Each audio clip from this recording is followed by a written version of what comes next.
Okay, as we do have a quorum and it's after 6:30, let's open the meeting. And I'll start by accepting a motion to waive the reading of the virtual meeting, whatever you want to call the thing. So moved. Second. Any discussion? Second. Okay, all in favor, roll call. Tim? Tim Norwell, aye. Marilyn? Aye. Dick? Aye. Sean? Sean, you're showing up, but I'm not hearing from you. He's there and unmuted. Yeah. Hello, Sean. Yeah, I'm here. Can you hear me? Yep. Okay. I must have lost you. Okay, say aye. Aye. Norm Anderson, aye. Okay, first on our agenda, minutes of 11:24. I'll make a motion to accept the minutes of November 24th. I will second. Okay, is there any discussion? They're pretty complete, pretty lengthy. Yep, I didn't see any errors, Norm, or anybody. Yeah, I didn't see any real problems. Dick Williams did. Okay, what? Oh, Dick, I was so close. Yeah, I know. Public hearing, solar, end of the first paragraph. Change lumber to timber. I'm sorry, Dick, you broke up a little. Did you say you changed lumber to timber?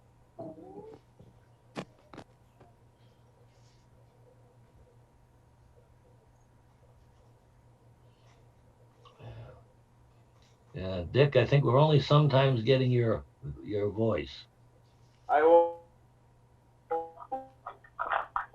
kill the video. There you go. Okay. What was your change on the solar?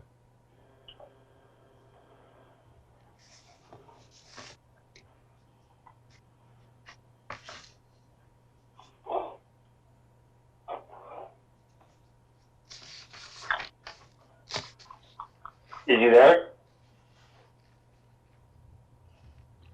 Okay, Dick, are you still there?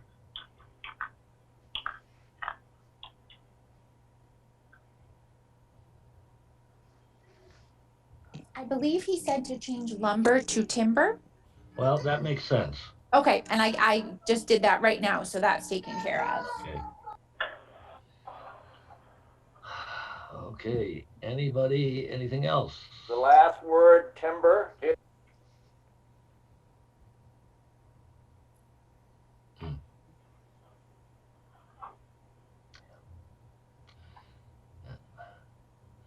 Again, Can you still hear me? Yeah, I can hear you okay. Okay. Because I'm out in my garage. Okay. Yeah, Dick, we're definitely only getting sporadically your audio. If you can hear this. I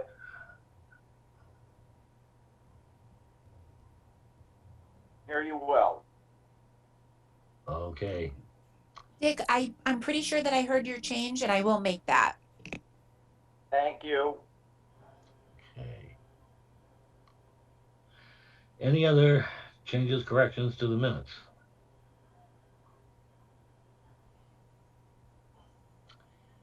Hearing nothing. Roll call vote. Tim? Tim Norwell, aye. Marilyn? Marilyn Sidoti, abstain. Dick? Dick? Oh, go to Sean. I'm here. Aye. Norm, aye. We'll try Dick once more.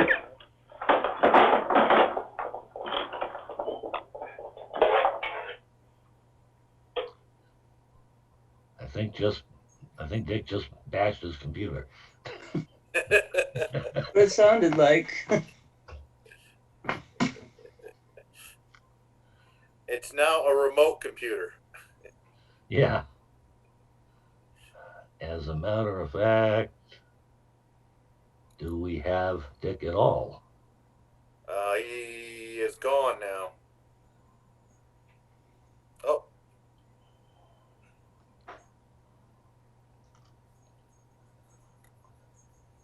There he is. He's back. He's back. Mr. Williams, can you hear us now? This is Verizon.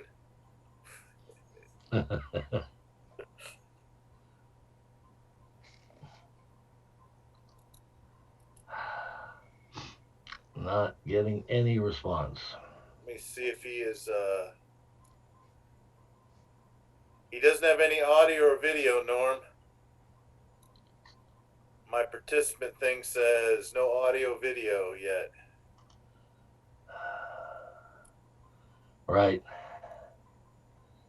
That's kind of interesting. No audio, but well, video is just. Well, yeah, he turned that off. Yeah. Now he is gone. And back. There he is. Now he's back with audio and video just muted. Okay. There he is. Okay. Dick, say aye. Aye. Okay. Yay! Wow. That was quite a vote.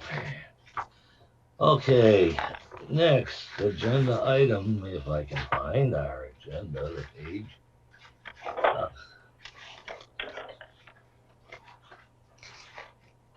Come on. There we go. A&R's none.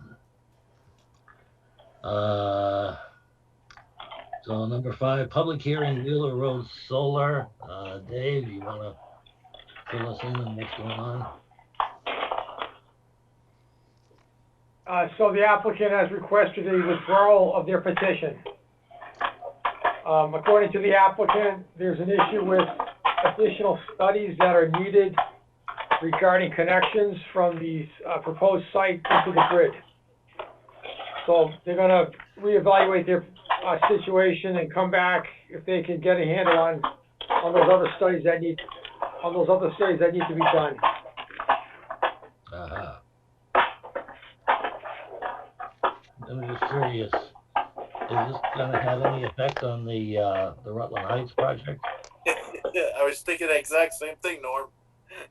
I mean, tangentially, because it's the same applicant.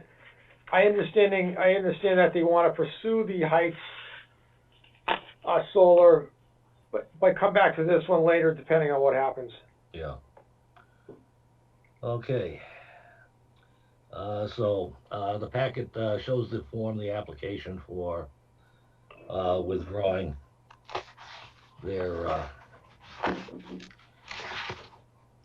So, Norm, do you need a motion to close the hearing on Wheeler Road Solar? If I could just cut in, Tim, it's not a motion to close, it's a motion to allow the applicant to withdraw. Okay. Because there's no action that the board's taking, so there's no hearing to be had. Okay. I thought we had a continued hearing, so that's the reason why I was going to motion to It close. was continued, but because it was continued, that is true. But the motion to withdraw takes precedence because Okay. there's no hearing to conclude. All right, then I'll a motion to withdraw petition from the planning board for the SCS Wheeler Road project, solar project. Do I have a Second. second? Marilyn Sedoti. Any discussion? Dick Williams. I didn't hear it. They're pulling it.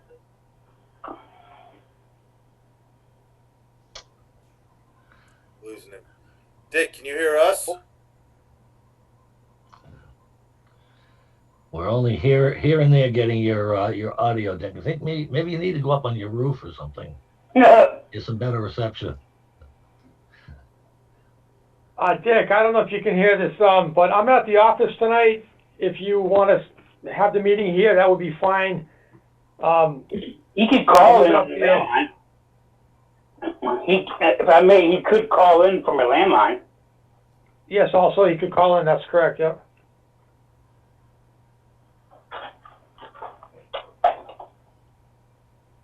We could also set him up far away at my location, if he's interested. Hey, Peter, do you got beer? No, not yet. I'm sorry. This is a public hearing or a public forum. I'm in trouble.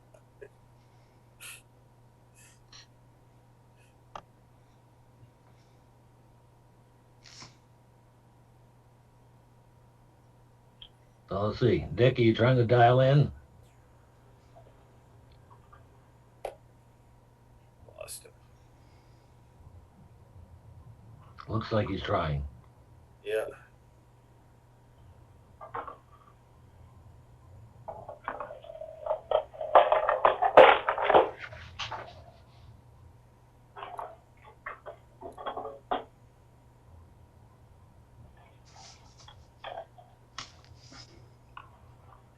Norm, my presumption is because the governor's rolling back the whatever the stages. Yeah. This is probably going to go on for another 3 months, so we should probably get used to this. No doubt in my mind on that. Okay. And as I don't know, I may have mentioned before, but I'm starting to get a little bit paranoid on this coronavirus thing. I don't like these numbers the way they're going. Yeah. And when they start setting up field hospitals again, that's kind of, Yeah, that makes me cringe a little bit. that's getting a little scary. I won't give you the stories from the sister nurse in Indiana. It's not good. Yeah. Okay, Dick's got his phone up to his ear. Do we have a call?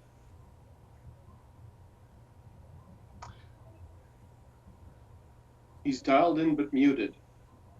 Oh, you got to unmute. How does he do that? Oh, there we go. I do not know how to unmute a phone. Okay.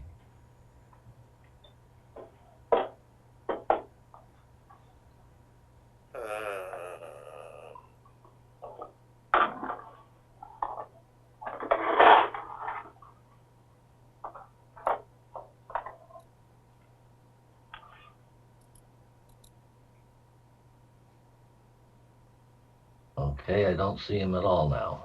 I've got him on the bottom, Norm. It's the 508-523-0023, but it says that he's muted.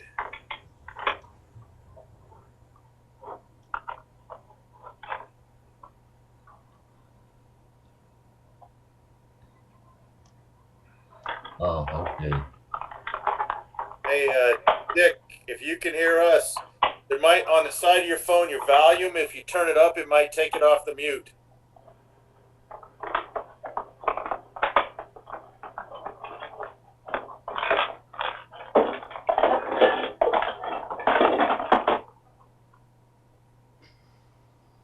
No, that didn't work, or he didn't hear me.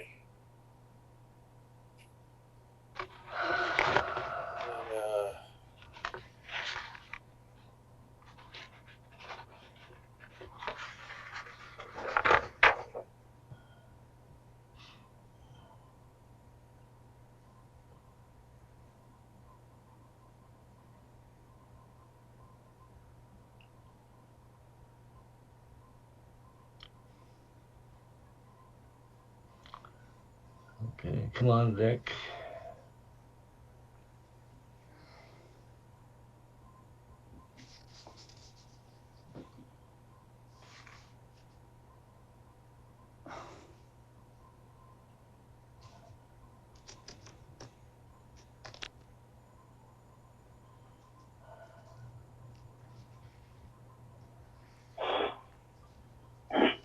And now for a station break. Yeah, It's been fun.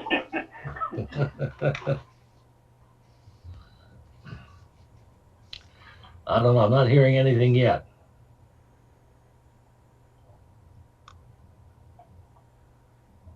Oh.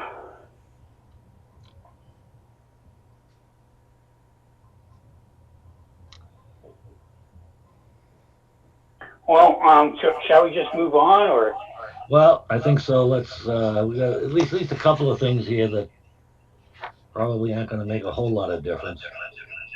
Norm, we didn't end up taking the vote on the withdrawal. Ah, Well, I'll make a motion. And no one, oh, we already did that, right? Yeah. Yeah, we have a motion and a second. We just haven't voted because Dick was trying to say Okay. something. okay. We lost him. Okay. Any further discussion on that motion? No. Okay. Roll call vote. Sean, Aye. Marilyn. Aye. I see Tim has muted himself. Norm Anderson, aye. Probably talking to Dick. That would be my guess.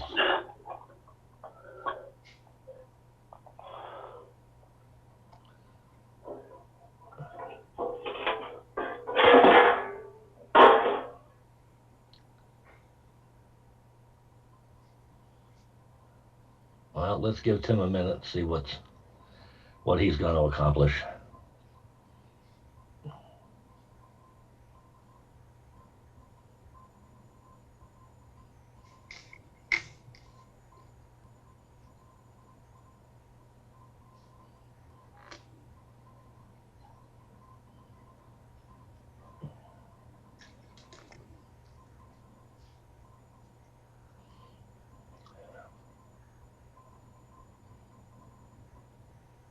Okay, I've got news.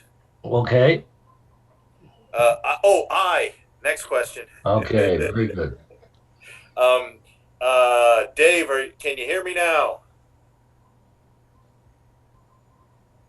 Yeah, I can hear you, Tim, yep. I just talked with Dick, who called me, and it's going to take him a few minutes, but he's on his way up to see you right now. All right, sounds good. He's his phone wouldn't let him get audio. I don't know why. He doesn't have an iPhone, so I can't help him there. I don't know anything about Androids.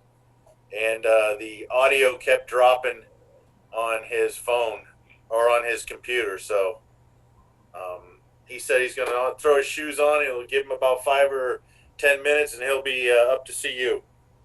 All right, sounds good. Thanks. Great. So I got to do a filibuster, Norm, for 10 minutes. Okay. No, that's okay. Well, I tell you what, let's just take care of one thing. Next agenda item is Maple Hill Estates. We have a very, very brief report from Kyle Hulkran that basically says nothing's going on. Yeah. So we kind of get that one out of the way. Yep, I saw that.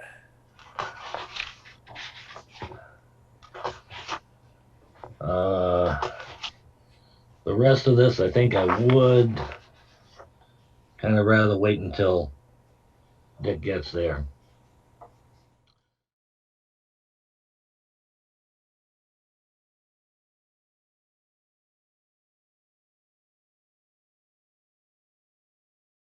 You'll get the audio here.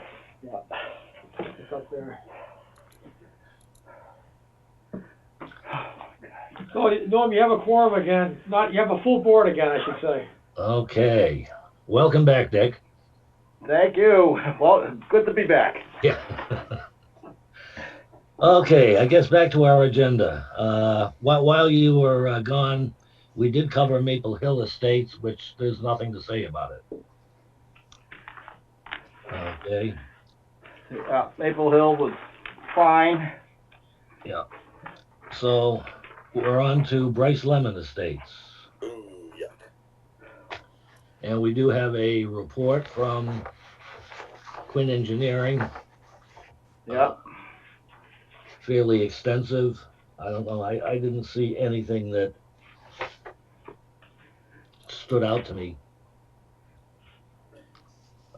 He did talk about the damming, Norm, about the runoff. Yeah. I mean, I don't know. Is there a plan?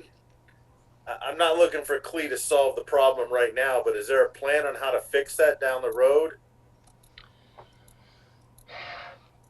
Yeah, I'm not 100% sure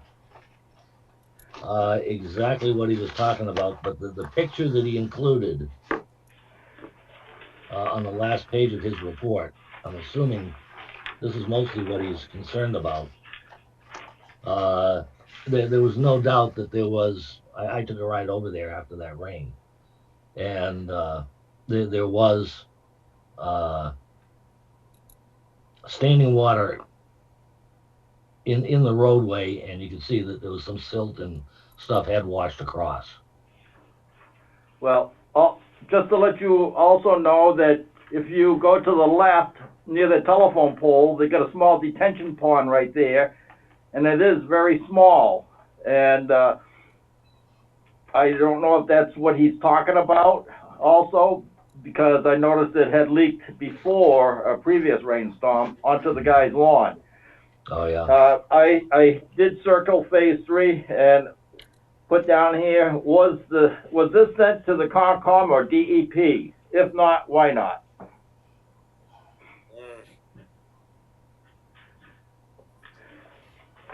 Well, Peter. I have not seen any report you're talking about. Okay. But in truth, DEP has jurisdiction. Yeah. The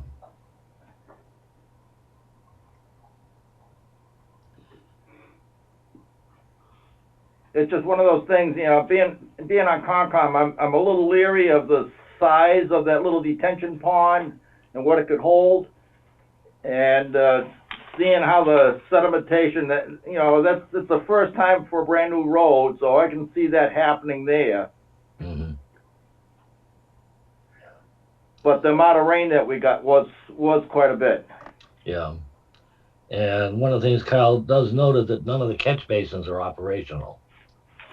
Yeah, they probably got them covered. Yeah. So. Just for that reason, to keep the dirt out. Well, I suppose that could be, but he suggests in his report to get them working. Yeah.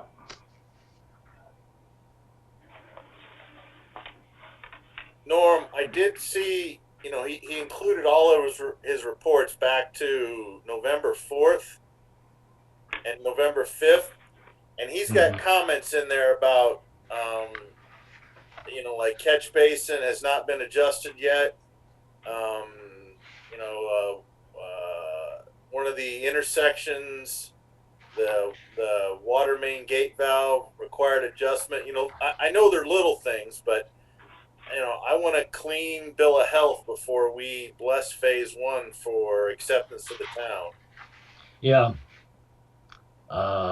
So I know on November 5th, that was almost a month ago, but I looked through his reports and I didn't see any updates to phase 1. So that's why I was curious. And maybe Dave's a question back to Carl. Is all that stuff squared away, or is it still outstanding items? Yeah, I'm going to say probably not. And if I were to take a wild guess, I don't think they're going to do much of anything through this winter at this point. Particularly, if they have to dig up any kind of asphalt or anything like that, I don't know if they're still going to be able to get hot asphalt, to patch things back up again. Yeah, I agree. And for the board's perspective, I drove over after we had not a torrential downpour, but good rain that left the roads wet in the morning. Yeah. And and again, I apologize. I think it was Sedona Circle. That's the one cul-de-sac in phase 1.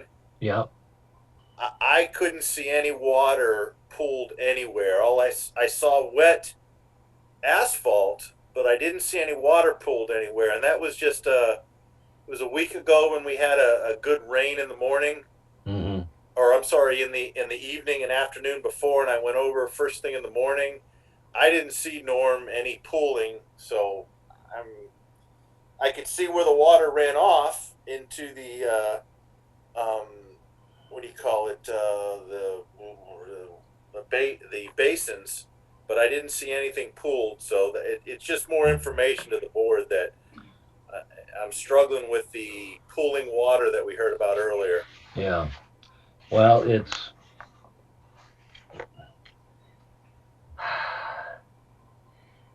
I've got a hunch that it may just be something we're gonna have to let go. Okay. Because actually the one driveway at 9 Sedona, the water doesn't puddle. But what's happening is because of the driveway is on the cul-de-sac, the water runs around the outside of the cul-de-sac, and then where the driveway break is, the water goes over the entrance to the driveway. Oh. Okay. Okay. And onto the lawn, which, well, as long as everything stays the same, yeah, when the rain stops, I guess that stops. Yeah. But you get some frozen stuff in the wintertime and that kind of thing. Yeah. But yeah, that's, I was gonna check it out, Norm, this Friday and Saturday. You know, when a lot of the snow's melted, and because we're gonna get 40s, 50s. I yeah. was gonna take a drive over there and take a look at it again and see what I see. Okay, I'd appreciate it if you do that. All right. Okay, anybody else have anything else on Bryce Lemon? I just wish that Kyle, I'd like to see those samples that that they show him. It would be nice if he comes in someday. Does he have the samples that, and I don't know if it's in the glass tube or how it is, the samples that he has, or if it's just, I'd like to physically see what he's looking at. Okay. I don't think he gets the samples. I think he only gets a report. Just a report. Because a long time ago, I was showed how they do that, to put it in glass and shake it and see how much clay is involved and how much fines and all that. And I just like to know how they show it to him and how they, what it would look like if shown to us. They probably do, like, I'm guessing they do the same thing like I used to do for coal samples when I would run it through different screening process. There are different amounts of screen, like 100 mil, 200 mil. And then based on how much I started with, say I had 100 grams of sample, how much was in each screen section, I'd basically put together a report and a spreadsheet and a chart, and that's what I would give back to my customer. So I've got a feeling that's what Carl's getting, is he's getting a report from the lab. All right. That would only make sense to me. But actually, by the same token, I can see Carl being very well qualified to verify whether the results are acceptable. But I have to wonder how what's the word I'm looking for? How qualified he would be to even look at the sample and determine anything. I don't know. Well, sometime if he's gonna, in the future, if we have him to a meeting, I'd like to have him tell us or show us how it's done. That'd actually be good. Well, the thing is, in the past, we have gotten copies of those reports. We obviously didn't get these. Yeah, didn't we, Norm, put those in the job file? We get it from Yankee. Yeah, I know we have in the past gotten. I'm not sure whether they were pavement, whether they were gravel reports, or what. But I do remember getting reports from Yankee Engineering in the past. Yeah, they're usually about 25 pages, if I remember right. So.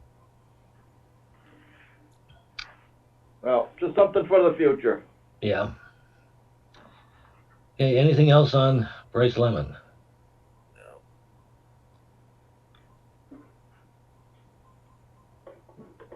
Not on this subject, no. Okay.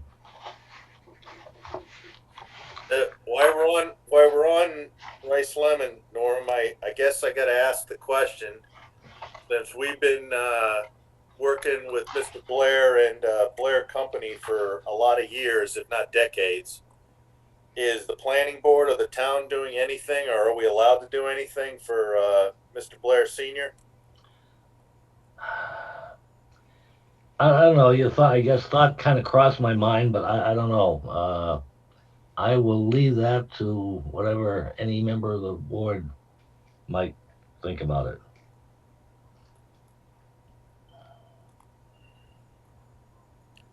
I don't have a problem with it because a primary builder in town that we've worked with, and they work with us. I don't have an issue sending some flowers to them. I don't. Mhm. Either do No, I'm I. okay with that. Yeah, I agree.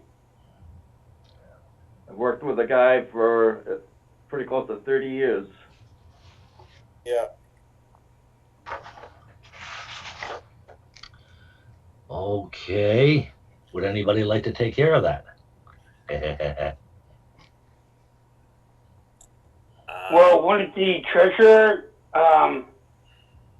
because it'll have to be paid for, or we could do it as as a board, like from the town to the Well, family, or, we've got a revolving fund that we can pay administrative expenses from, if I'm not mistaken. Yeah, that one I'm not too sure of. Okay. let's ask, Mr. The town administrator. If you guys would like my Eh. help, I don't mind helping to coordinate that effort. Oh, we have an angel. Definitely. Tamika, do you know if the town's doing anything or any? No, I don't, and I think with Ron being new, he probably wouldn't recognize the history of it. Okay. But I'm happy to reach out to him and get his feel and let him know that as a board collectively, you guys would like to do that. And then, I'm not sure specific balance in the purchase services account, but there's more than enough money in the administrative account to cover it. I guess, Norm, to me, this is, in the past, we've always done like little stuff, like going away stuff out of our own pocket. And I don't have a problem with that if that's the way the No. board wants to go. But I sort of consider this an extenuating circumstance where, Senior's done a lot for not only the town, but we've worked with him pretty extensively. Me, not so much, but you guys more in the past for decades of in Rutland. So, if it's the board's will to take collection, I'll put some money in. I have no problem with that at all. Well, I could definitely spare a, who's on $20? Jefferson? No, Jackson? Andrew? Wow, I'm awful. Go ahead, Sean. Say Benjamin Franklin and you'll impress me. Yeah. Okay. No. I drove up here without my wallet. Yeah, Jackson's on a 20. I'm on my planning board meeting. Okay. Make sure you guys shut the door.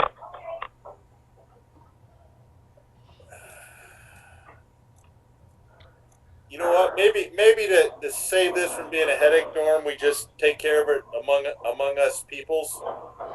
I think that is a better idea, Yeah, I think you're right. as somebody could question. Yeah. Based on Hey. our previous public relations issue with our sign at the center of town, you know how that went. Yeah, but I could just see someone coming in and saying, I paid you $500 for an A&R plan, and now you spend it on flowers. Yeah. Yeah, but they weren't in wetlands, so that's the reason we did it. So Tamika, do you just want to like give Edith a call or somebody, and then just get a really good, nice bouquet, and then just give us the price, and or do you want us to give you some money? You tell us what do you want me to do? Let me take a look tomorrow and see what I can find, and then I'll see if that's acceptable to you guys, and if it's, do you guys have like an amount of money that you're comfortable with, throwing in the pot so that I kind of have an idea of what to do? I mean, I know you don't want anything too crazy. I honestly don't even know how much flowers cost nowadays because I haven't bought any in a long time. You're telling me that husband hasn't brought you any flowers? I gotta have a talk with him. No, in his defense, I asked not to get them because I'm just being they a smart die. aleck. Don't listen. You think Norm? I know they can do. I've done nice bouquets for anywhere from $80 to $100. yeah, So that's 5 of us. Well, how about if I may, how about just to keep it simple, if Dave, you're going to be at the office tomorrow, I assume? Yes?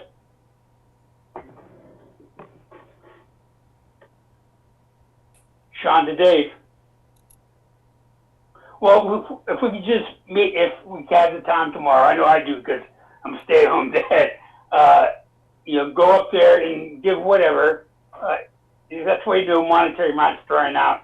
I mean, that's more of a private issue. If we're going to keep it private, let's not announce it over we wouldn't want it to offend any other boards who may not be doing something like this.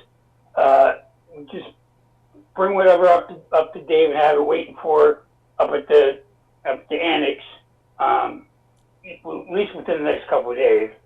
And then Tamika can go up and pick it up off of Dave. And is there a florist in Holden? I don't know. Yeah, I'm not sure. The Rutland Fire Brigade use Edith pretty much for everything. Okay. It's right Okay, there. and then Yes. once get the amount collected, and then we'll figure it out. I hate to be as someone on the select board said, a curmudgeon. I would like to finish up with this meeting. Is there anything else? I don't even have anything with me. I got kicked out of my house because my kids are eating supper and wife was doing something, so I went out to the garage in kind of a rush. So I don't have anything. Let's go over this map. If we can continue, please. When are the calling hours for this? Because It's tomorrow, I think. If it's either tomorrow or Wednesday, if I'm not mistaken. calling hours tomorrow. Funeral is Wednesday. right, You know what? Tamika, are you still on? Yep, I'm here. Tomorrow's Wednesday. So Let me. Was calling hours Wednesday, Norm, and then funerals on Thursday? No, calling hours Tuesday. Funeral on Wednesday. that's tonight. That was That's tonight. Damn it. It would So if still we're be a gesture. trying to get flowers Yes. to the calling hours, we're not going to do it. No, Yeah, I was gonna say that's off. Do they have list any donations to charities or anything? I don't believe they did. Hey, how about edible arrangeables to the Blair family? Maybe where they can eat it, during the setting. Have it sent to Cleve, and they can, at least with flowers that die with the edible arrangeables, they can eat it. Yeah, give me a quick second. I think I'm gonna make it personal, keep it personal. Yeah.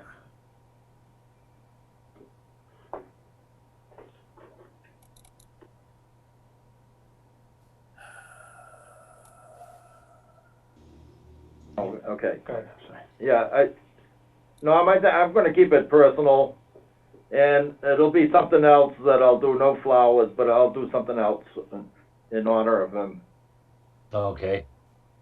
yeah.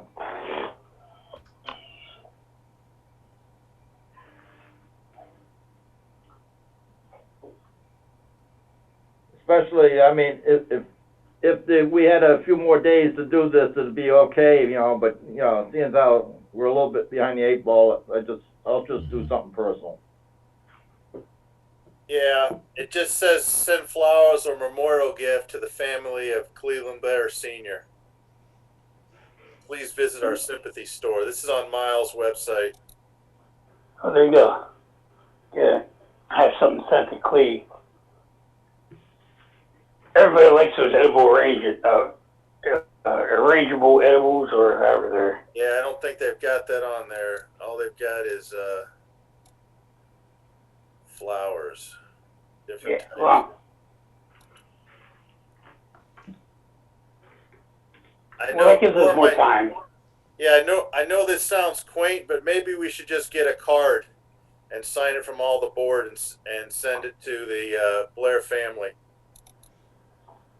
Now I think I like that. I like Yeah. that. I do. All right, Tamika, you want me to pick a card up and then Dave, get it up to you so it's in the office?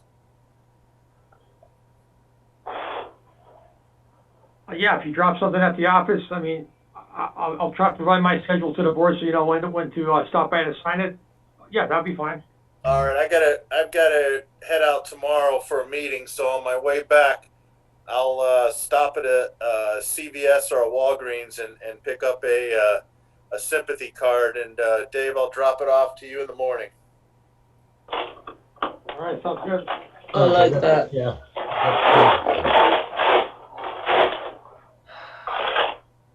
And Dick, whatever the card is, I expect my 36 cents. Okay? Yeah, you got it. No, I'm kidding. I'm just messing with you. All right, well, good. That takes care of that. So let's get back to where we were. Okay. Anything further on Brice Lemon? No. All set? Okay. Next item, A&R Welch Ave. Oh boy. Follow-up. We have an additional reply. I asked Dave to get a hold of Amy again, just because of my concern about the Do you have anybody online? Anybody else online? Everybody's in a meeting. Who's? I mean, is Bonnie on? No. Okay, or Julian? No. Okay. So have we heard anything, Norm, back from our attorney? This is like week 4. Well, Yeah. yes, we have this is Great. a second reply. Like I say, I asked Dave to reach out to her again because I really have some concerns with that language regarding frontage on a curve. Okay. And her reply, I don't know if Dave can put it up on the screen.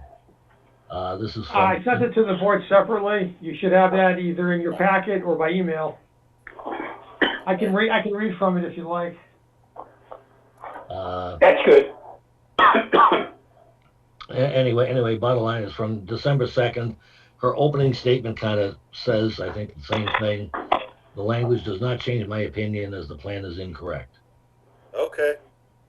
I'm going to stick with her on this. And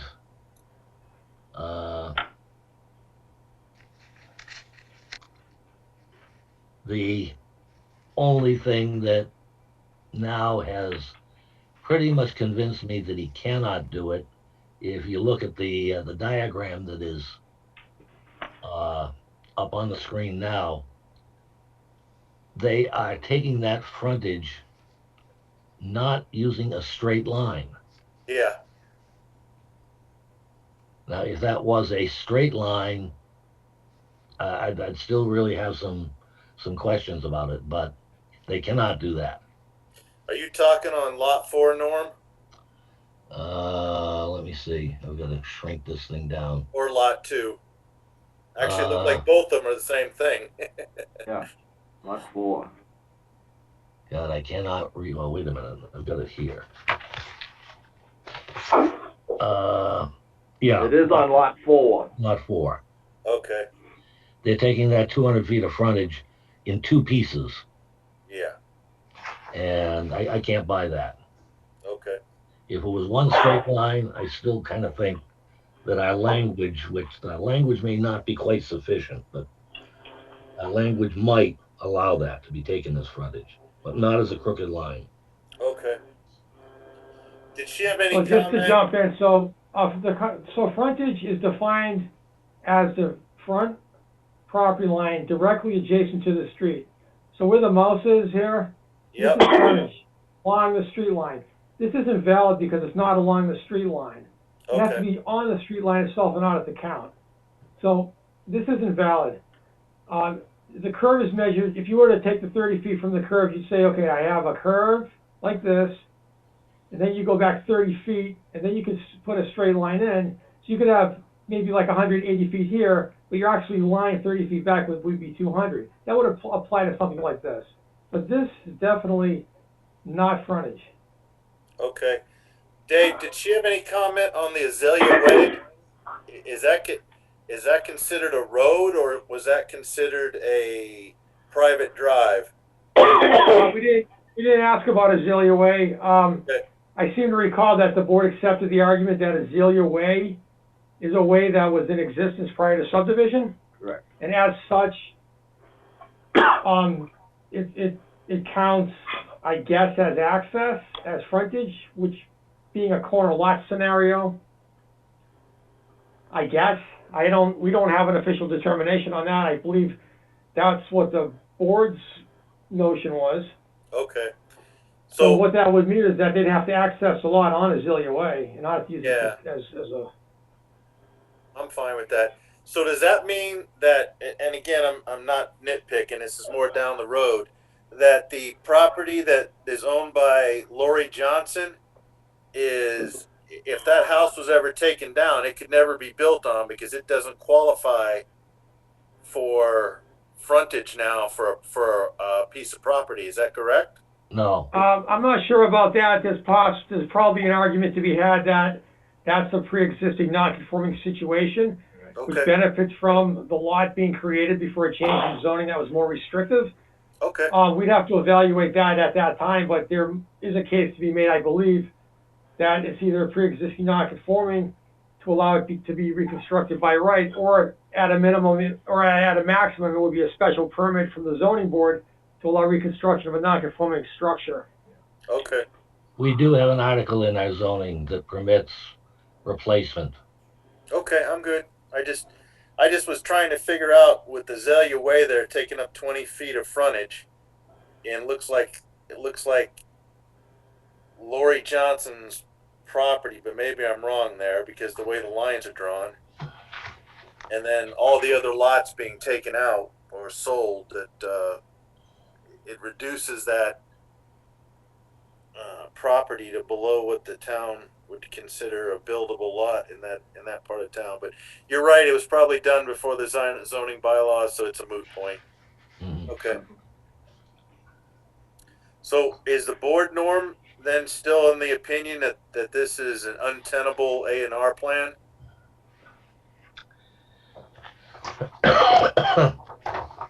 Well,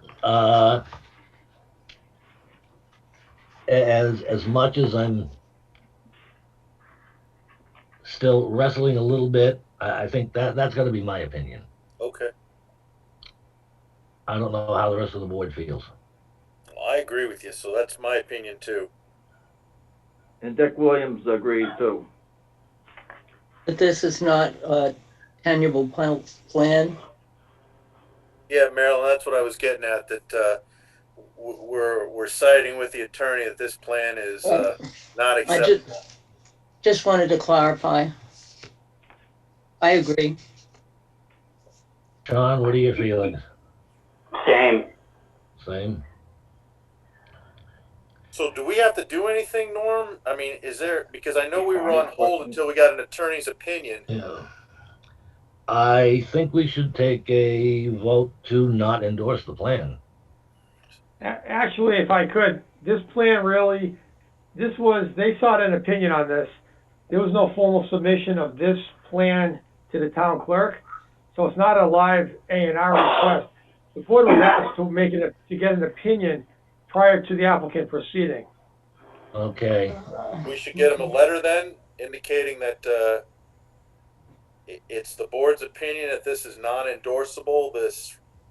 This request. I guess I don't know how to put it.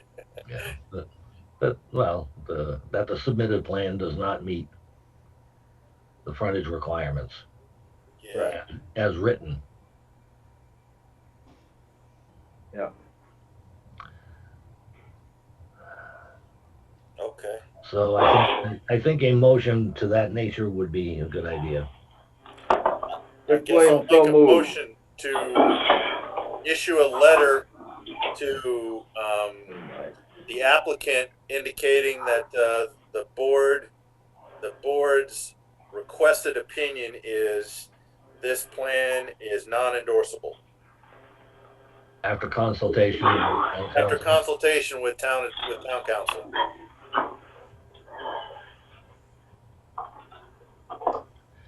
Was that a motion or? Yeah, that was a motion, Sean. I'll second that. Any discussion on the motion?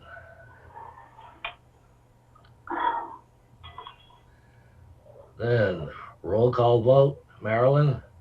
Marilyn Sidoti, aye. Sean? Aye.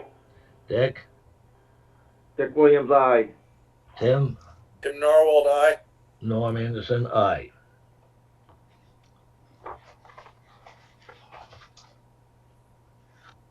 Okay. Next, we have revision to subdivision regulations, hearing date, monuments, and so forth. Dave has posted the public hearing. I think it's the 22nd, Dave? Yes, the 22nd is correct. Okay. And I think we have the final language on the monuments. Yes, they must be life-size statues of me. Yeah, that's it.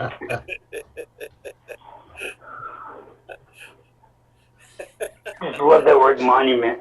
What do you marker?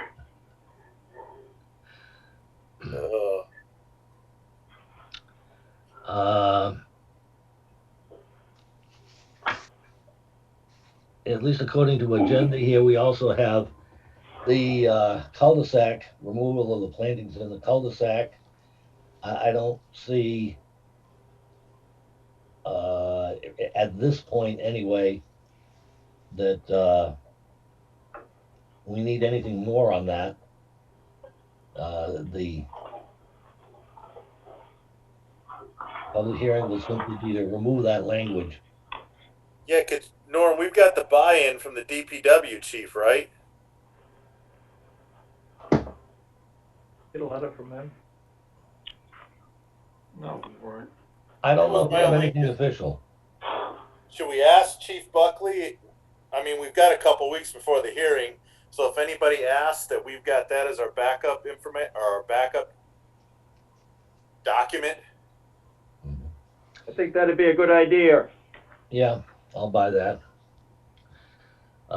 Dave, you're gonna be able to take care of that? Sure, I can do that. Or Dave, an email from the chief's probably good too. Just as long as if anybody asks, we can say yes. We've talked to the DPW chief, and he agrees that it's a excellent idea to update our subdivision regs. That way, we cover it if the public asks. Yeah, I'll take care of it, yeah. Okay. Now, as far as going beyond that, another thing that is mentioned here is roadway cross-section. And Dave has included in the packet a number of other towns and their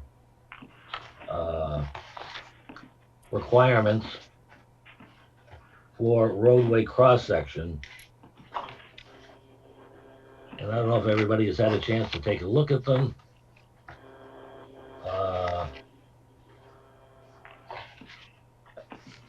But basically it appears to me, in looking over them, where we are requiring 18 inches of bank gravel as a base.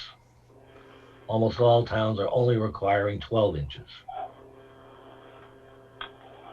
So I like 18 inches and I'll stay there for me. I don't want the roads to move at all through anybody's lifetime. Well, Since we are the highest elevation point east of the Berkshires, I agree. Because during the winter, you took those words right out of my mouth.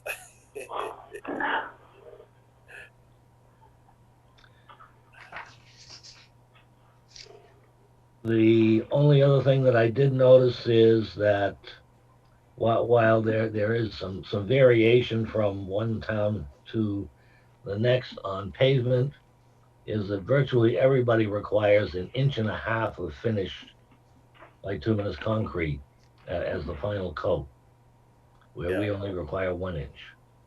I think I think that should be up to 2 inch, being that we're Rutland.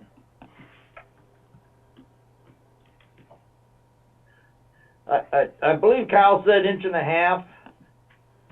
Yeah, and I didn't see anybody that any of the other towns, because Dave included, I don't know, 3 or 4 different towns. Yeah. He's got Worcester, he's got Holden, I think he's got Paxton, I think he's got Shrewsbury. And they even have Norm this in is it Worcester? They call out this specification standard. Let me see if that's Worcester. No, it's Holden. They call out this MDPW standard spec from 1988. Yeah, and I have no idea what that is. I agree with you because M doesn't stand for Holden, so I don't know if it's Massachusetts Department of Public Works standards. Yeah. Yeah, that would, and so I mean, 88's a little long ago. I'm pretty sure they probably updated their specs by now. I would almost, I don't know. I was going to say, ask Carl if those MDPW standards give us, the 1.5 inches like is recommended in the other ones, and then the 1 inch of dense grade sidewalk pavement. Is there? Should we be? I guess what I'm trying to get at. Should we be using this standard in our subdivision regulation?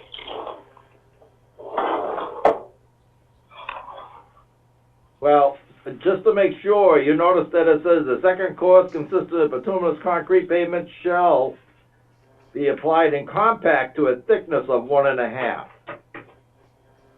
So the question is, how thick is it when they lay it down? 2 inch.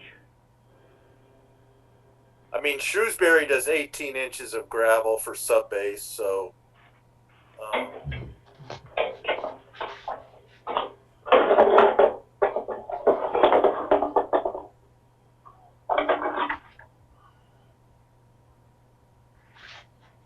Oh, here it is. MDW, Massachusetts Department of Transportation. Standard specification for highway, bridges, and waterways. There's actually a standard. It's in Shrewsbury's. Yeah. Wow, they do 2.5 inches of course and 1.5 inches on top of that, so they've got a total of 4 inches. Mm-hmm. I like it. Yes, but it doesn't say that's before compaction or after. Hold on a second. Oh, wait a minute. 4 inches compacted thickness. Yep. Okay, so it is compacted. Yeah. Yep. I like Shrewsbury's wording. I don't know what the rest of the board thinks, but I really like Shrewsbury's wording.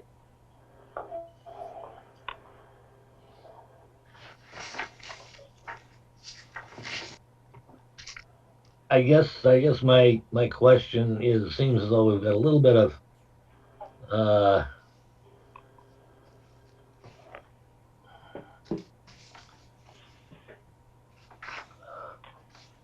a little bit of I don't know what you want to call it. Let's say, still discussion and a little bit of writing to do on this. Do we want to include this in this public hearing that's coming up? Oh, I don't, Norm, I don't. Actually, if I could just really jump in on that, Norm, the public hearing notice has only been advertised for the monuments in the cul-de-sac. I've included this as what I had understood to be the next section that the board wanted to look at, but for a different hearing date. Yeah, I Okay. agree. Okay. Good. Good, yeah. No, Norm and Dave, I agree that this should be our next thing to get back. Right, because there are things in here that I want to really stress upon, and I'd just soon not do it with this particular hearing we're coming up right now. So, good. Mhm. I'm clearing it. Okay. I don't want to set you. That sounds good to me. Norm and Dave, is this something, and Dave, you've done a phenomenal job of digging up all this information. Should we send this to Carl and use his engineering expertise, or something you think we can handle? Actually, I don't want to take the credit on this. So this information was requested of Carl, and he provided Okay. 4 examples of what he thought were representative examples. So now it's in the board's hands. If you want further feedback from Carl, he indicated that he would be glad to help. Okay. He even indicated that he would be glad to attend a meeting and provide more information on any of these topics. I think we But should. if you want us to take a first crack at it like we did on the other ones, that would be fine. At least a place to Yeah. start. I say we take a first crack at it this December, and then maybe have Carl in January for a finalization before we have a public hearing on this. I'm just, my own thoughts would be that we could almost, even as far as the language and that sort of thing, very possibly leave that to Carl.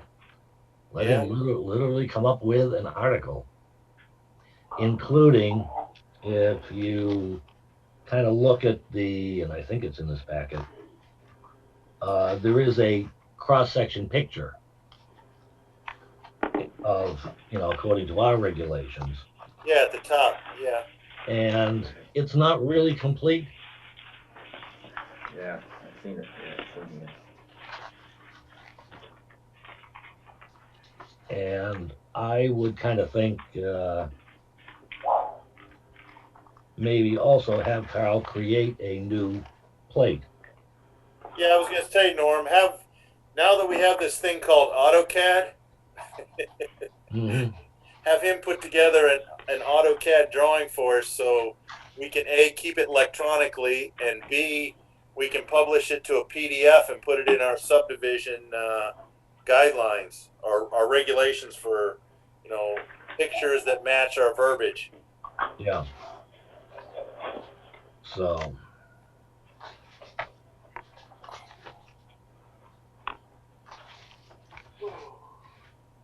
Okay, Yeah, Bill. because in my in that drawing I wrote here, out of roadway, no more manholes in road.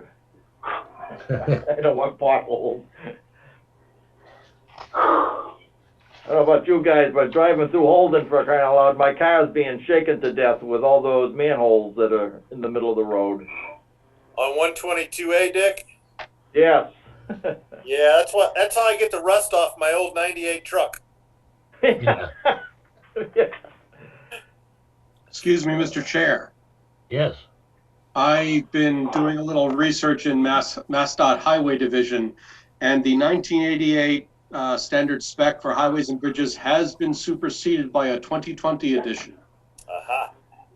That's what we should be using. Yes, but is it better or worse?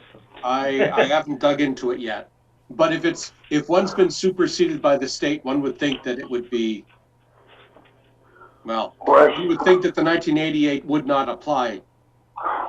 Yeah, Well, it certainly wouldn't for state projects. I don't know about the town. yeah. Yeah. So probably an even better reason to dump a little bit more of this on Carl. Yeah. He would certainly be, up to date on that kind of stuff. I would think so. Yeah. Okay, good. Okay, anything more then on our upcoming public hearing on monuments and cul-de-sacs? Nope. Nope. No, I like it. I'm glad we're doing it. I'm going in the right direction.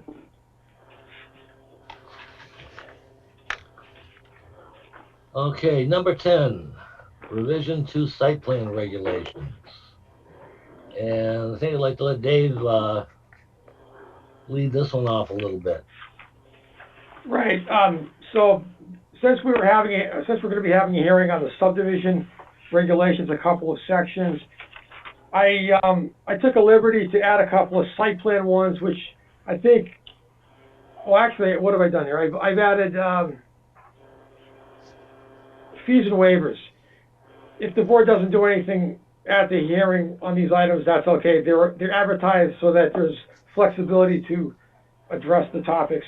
So the first one is waivers. So in the site plan regulations, which the board has a copy of, you'll see that there's a worksheet where an applicant can request a waiver on that worksheet itself. However, I don't see any language in the regulation itself that allows the board to grant waivers in the first place. So this would simply allow the board to grant waivers, which is typical and customary for site plan review as well as subdivisions. So I wonder if the board has any issue with the new section for waivers to be added someplace where it makes sense in the document itself. Oh, I think that cleans it up, right, Dave? So we talk about waivers, but we don't have a way to grant them. This will clean it up, correct? Correct, that's correct. Yeah, I think we need to do that. All right, good. Makes sense. And then looking through this, any other discussion on that before I get into the next item? No. No. Good idea. All right, great. And then, as the board knows, there was the town recently passed the agricultural accessory use bylaw, which is a site plan type of review.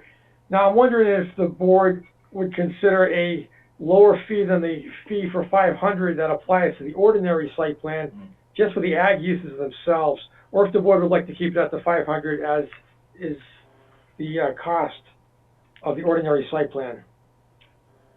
I don't really want to. This is my opinion, Dave and Norm. I don't want to distinguish between 500 to 500. I don't think it's an exorbitant fee if you're going to be having a business or something, or some type of agricultural barbecue or something like that you're going to have week after week or month after month. I don't think it's exorbitant.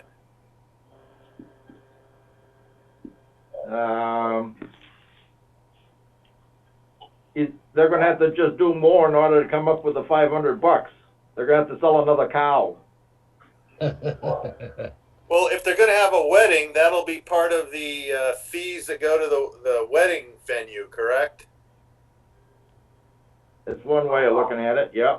I mean, it's going to be a pass-through. And again, I just look at the wedding. Well, if they become a wedding venue, does that mean each wedding that they have has to get to submit a special permit for each wedding? Or Yeah. Okay. No. No, it's just you do it once, but that's why I'm saying if they're going to do wedding venue and they get it, and you tell me if I'm wrong here, but I thought the site plan was for them to basically go up there and make sure that facility or place was good for wedding venues.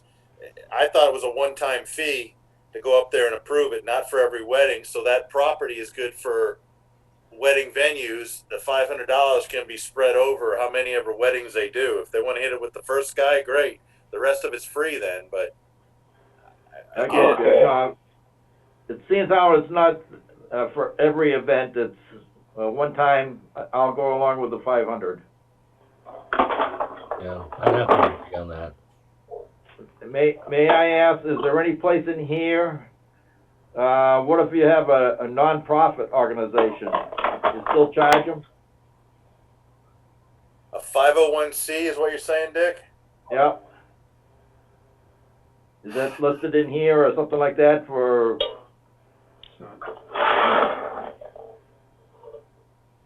Should it? If we are going to include a waiver section in our site plan regulations, that could be subject to a waiver.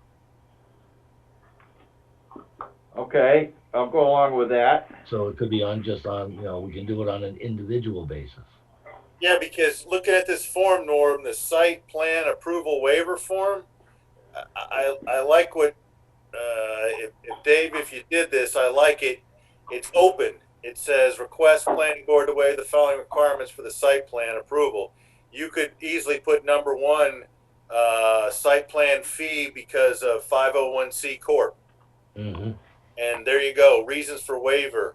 We're a nonprofit organization. There you go. Done.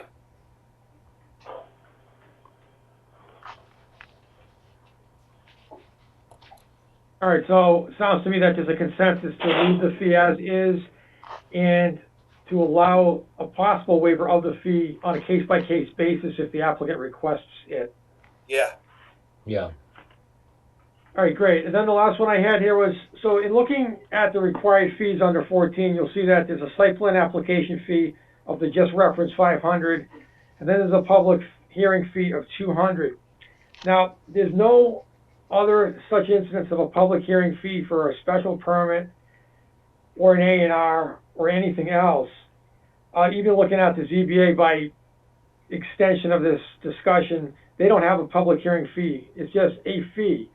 So I wonder if what the rationale for the public hearing fee is and whether the board considers it to be still necessary. Well, But I don't see this anyplace else. Norm, did that cover the cost for like the paper advertisement and stuff like that? Yeah. But as Dave says, we don't have that for any other special permit or anything else. It's just a flat fee. And that fee, I have to assume the fees that we, you know, determined, like for a special permit, which in most cases I think is like 500, that was intended to cover the advertising cost. Oh, okay. I didn't know that. All right.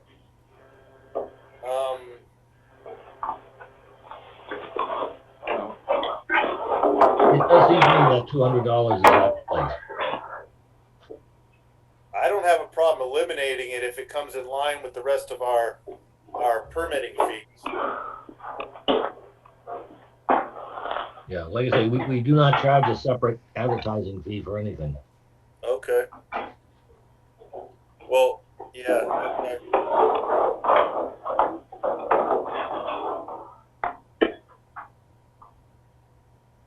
So is there a consensus to remove the public hearing fee from the site plan regulations? Yeah, I wonder why we put that in there. That's what I don't remember that. That's Norm. I'm struggling. And Dick, do you remember why we? Because I mean, this site plan fee, this whole thing is relatively new, if I'm not mistaken. I'm wondering I don't remember it. I'm wondering if we didn't do it because of solar. Oh, maybe. Yeah, you got a good point, Norm. Yeah, I honestly, I don't remember, but Yeah. I just was thinking that, you know, we were anticipating getting applications for that kind of stuff. Mr. Chair, may I interrupt for one moment, please? Sean, all Yes, you're moving sir? around is very, very loud. I don't know Oh, what I'm you're sorry. doing. So either mute or something, please. Thank you very much. Makes Right, it much thank you, easier Peter. to hear. Thank you. Oh, totally. Thank you. Norm, is there any thought of getting rid of the public hearing fee of 200 and putting something in there? I mean, we've got our 500, but should we leave it in there? Any associated costs? I'm struck. I'm trying to think why we put that 200 in there, and I don't remember.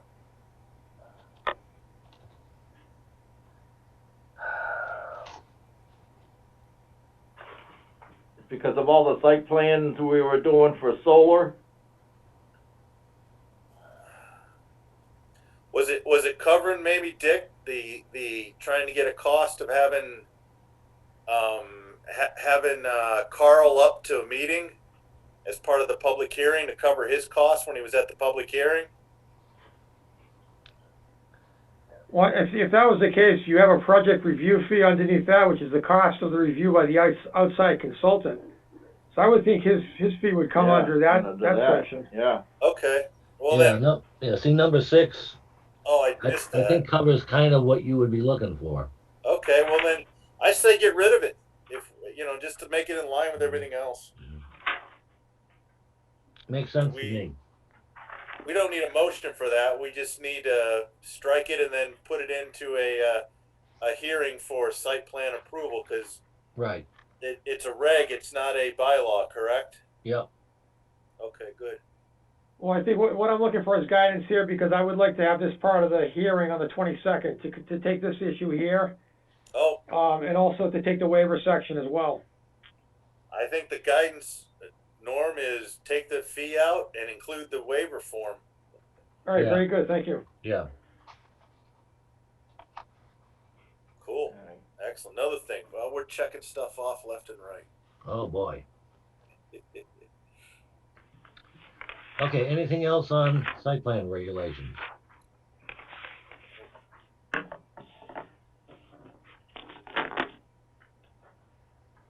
No. The only thing I was going to ask Norm, and this is maybe for Dick and I, should we give this as a guideline to the HPDD for their upcoming site plan issues or review? Because I don't think, if I'm not mistaken, Dick, they don't have this extensive layout that we have in their I in their believe you're bylaw. right. Could So- make it available to them. That's what I was getting at. I'm not saying they have to use it, but as a courtesy, we could give that to them for their use. I don't see anything wrong with that, Okay. as long as it doesn't insult them. No, and that's what I was getting at. It was more of, we were thinking with the upcoming project, we like to give you all the tools, and I can bring this up, Dick. I can bring this up tomorrow in the Wednesday meeting if that's a better way to do it. That's probably not a bad idea. I would like Chris to really take a good hard look at this. Yeah. And if he doesn't want to use it, that's fine. But since we've got tools that can help them be successful, I would say give it to them. And if they want to use it, great. If not, that's fine too. It's no offense. Yeah. All right. Well, I have a PDF editor. So what I can do is I can take this 10 pages out of our packet and have it available tomorrow on the Zoom meeting for Chris, Dick. Okay. If the planning board's okay with that, I'll go ahead and cut that out and have it available for the HPDD tomorrow. Sounds good. Okay, we'll do it. Thanks. All right to you. That doesn't sound all right to me. I mean, I think that the HPDD has its own bylaw. The bylaw allows for a concept plan submission and a definitive plan submission. I don't believe that they have any regulations of their own created. I think the regulations are in the bylaw itself, that the bylaw has the requirements. There has been an application created for the concept plan and the definitive. I think the applications cover a lot of the things that are in the site plan regulations of the planning board already. This might be information, if they're receptive to it, that can help them look at the plan and see if it jives with the bylaw for the HPDD, and whether it gets them to thinking in terms of a checklist. You know, we want to see parking, landscaping, lighting. It could help them. You know, I'll leave it up to you. I just don't want it to be confused that these are requirements that have to be met by the applicant in their application, because that would not be the case, because these requirements for the site plan aren't necessarily the requirements in the zoning bylaw for the HPDD. As long as it's understood what the goal is here, that, you know, I'll leave it that to you. Oh boy, yeah. See, that's you just mentioned the reason why Tim voted against giving up the planning board's authority to do that with the RDIC about 7 years ago. But that's a whole different argument. Mhm. All right. Well, Dick, do you think it's something I should present, or just give it to them and let them figure out if they want to use it or not? I think I'd give Chris a copy and let him work it out what he Okay, thinks. that's what I'll do. I'll just say Okay. it's a tool the planning board uses. We'd like Yeah. to offer it to you. Do what you want with it. Is that probably, Yeah. Dave, a better approach? As long as it's clear that this is not to take the place of the existing zoning bylaw, which has more teeth than a regulation, that a lot of the requirements for concept plan exist in the HPDD zoning bylaw. As long as it's clear what you're trying to do. Yeah. Okay. And we're trying to muddy up the waters, isn't that right, Tim? Yeah, I guess what I want to do is just make sure this thing goes right and doesn't go sideways. And I know they've got bylaws, and I looked at the HPDD. I just was trying to have the planning board help them be successful, I guess, is what I was trying to do. I don't want to Right. I don't want to take over their authority. I just want to give them tools that board probably, since this is their first subdivision they've ever dealt with or building, help them. I'll be quiet. Whatever. All right. Move on, please. Move on. Okay, that's it for site plan. Yeah.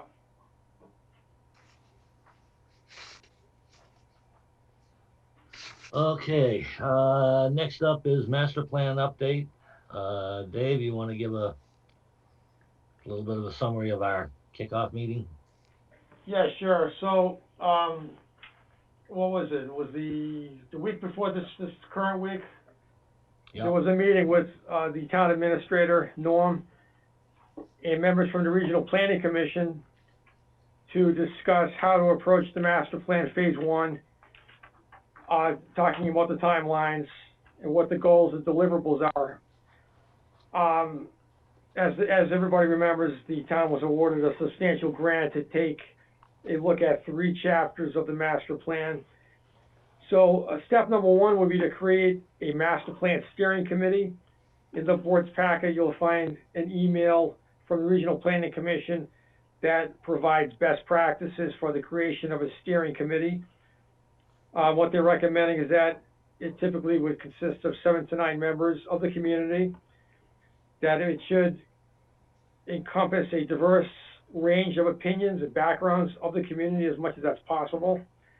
And what they're saying here is that the master plan is a creature of the planning board.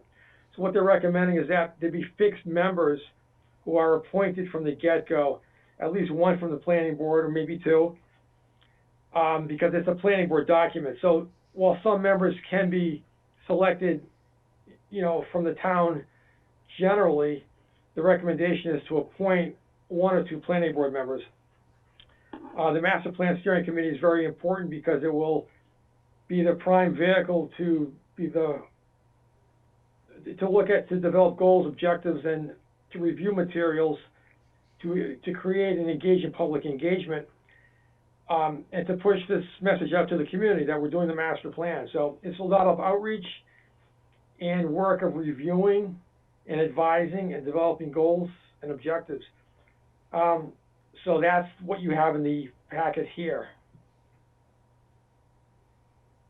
Yes, Dave, let me ask a question. Norm, maybe you and Dick or Marilyn or even Sean can answer this. So is this a subcommittee of the planning board, like the bylaw subcommittee? Because when I see legal creature, that indicates to me that it's the planning board's responsibility, but maybe I'm not reading that right. Well, I think that I would not call it a subcommittee. I would say it is a committee. So it's a standalone, all by itself committee. Okay. I would say almost a little bit akin to, there was a steering committee that came up with our growth management stuff. Yeah. Okay. And I'd point to probably a similarity between that and what this is supposed to be. Does the Somewhat of a similarity, Norm. What's Well, yeah, I got to ask. So, is the master plan voted on and presented to town by the planning board, or how does that work? Yes, Yes, I the believe. last one did. Yeah. Okay. When it comes down to the final thing, it is. I believe Mass General Laws, they do have an article regarding master plans, Okay. and it is under the jurisdiction of the planning board. Okay. I just wanted to make sure that we do everything above board, and there's no. I don't have a problem with the steering committee. I just want to make sure at the end of the day, before it goes to town, it's been. If it has to be voted on, it's voted on. If it doesn't, it doesn't. I don't care which. I just want to make sure it's done correctly, so there's no question about how it got presented to the town. Mm-hmm. Okay, I'm fine. Yeah, it's not approved by the town. Norm's right. It's approved by the planning board. Okay, so is this then? I ask: is the steering committee appointed by the planning board, or who does the appointments? There's nothing in MGL that says that. So, however, it doesn't matter who creates the who creates the master plan. All that matters is whether or not the planning board approves. At the end, yes. Well, that could be a sticky situation, couldn't it? Well, theoretically, it could create little turf wars, but yeah, that's what I'm if getting. everybody's communicating and cooperative, it won't. Okay, that's what I was trying to get at. Is got to make sure there's a lot of good communication between the planning board and the steering committee. Otherwise, it could turn into a mess. And the public. Correct. Yeah. No, Dick, I agree with that one 110%. Those losers, because are you kidding? the first master plan, that's one of the things I thought that was done very well. There was a lot of public input. I think and I'm hoping the same goes true for this. Okay. Well, the steering committees would be public meetings, correct? Yes. Okay, so then anybody could come and put their input into those meetings. Excellent. Okay. Hopefully. Yeah. Dave, correct me if I'm wrong. The steering committee, as I understood it, was going to be appointed by the select board. Not going to happen. As I understand it, this will be on the next select board agenda for discussion. Yeah, I don't agree with that. I'll have a problem with that one.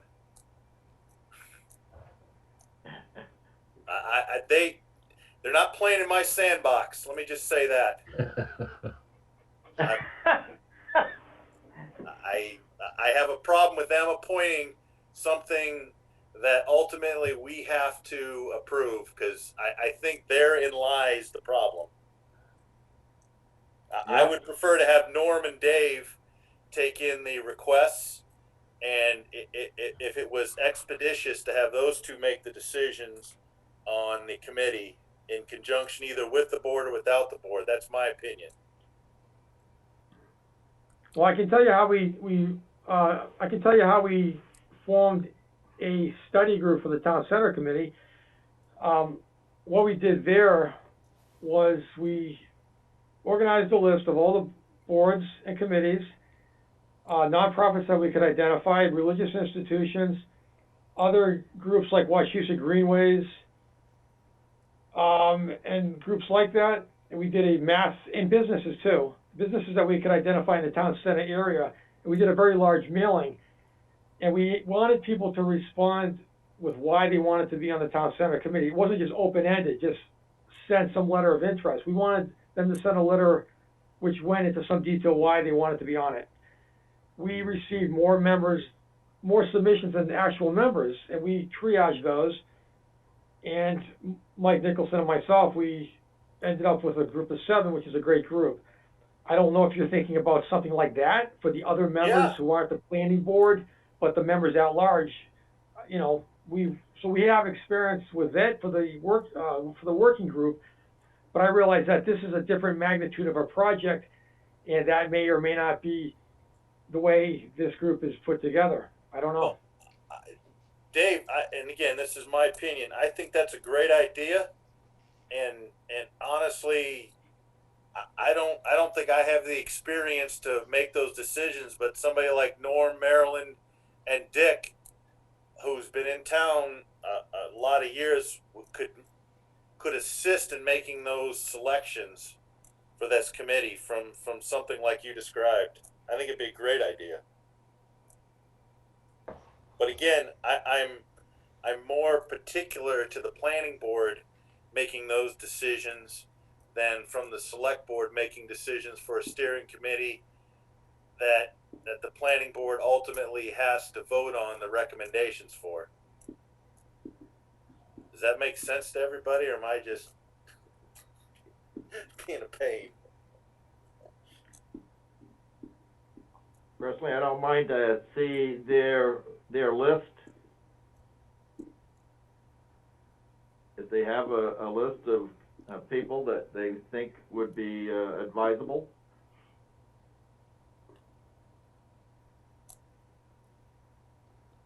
Who's the they?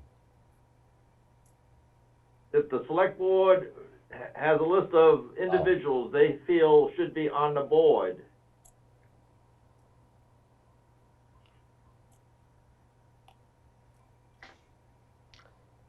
Dave, has it even been solicited yet?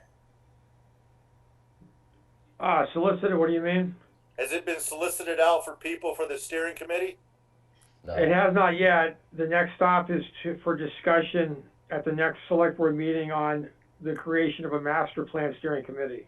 Oh, so, and that therein lies my problem.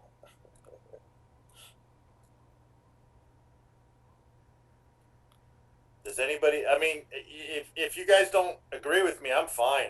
Majority rules as far as I'm concerned. I just believe the planning board should be in charge of this, not the select board.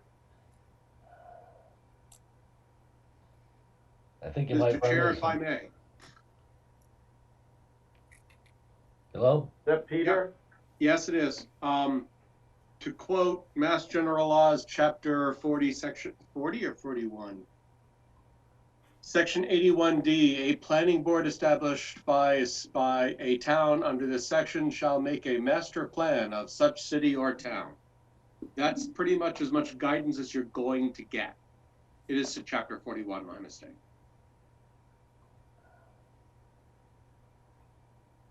So there's no guidance on how to create whatever organization is going to be responsible for the drafting.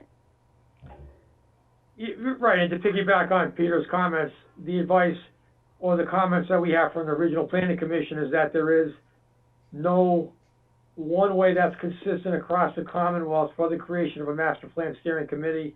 It takes on the local flavor, and they get created as is suitable to a given community.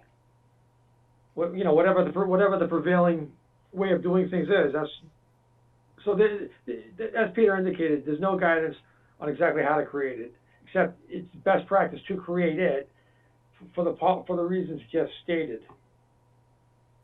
Well, if I may, I'm sorry, Sean, you go ahead. yeah, if I may, what you said, Peter, you said 2 words, planning board. That gives us all of it right there. So, Well, I agree. I was going to offer a sort of hybrid approach. And Norm is familiar with the words I'm about to say, that the select board, how do I want to say this? That members of the steering committee are appointed by the select board subject to ratification by the planning board. Oh, Whoa. You're letting the Senate you're letting the Senate veto everything, right? That is exactly what happens with the finance committee. Appointed by the moderator, ratified by the select board.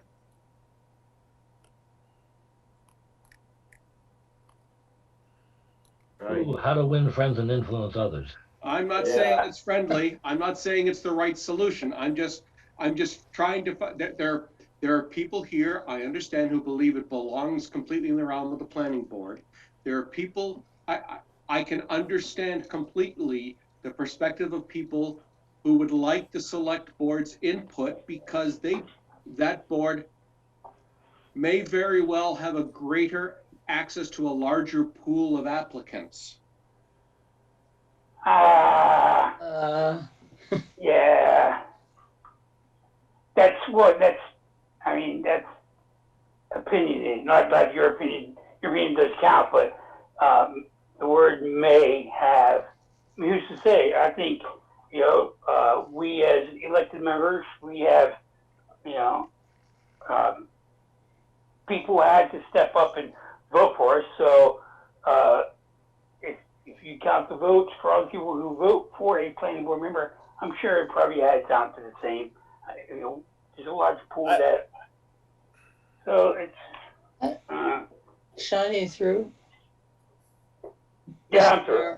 Marilyn, I think that the process that I think it was Dave enunciated about doing this in previous similar situations is definitely going to culminate in people that are actually very interested in the project and have,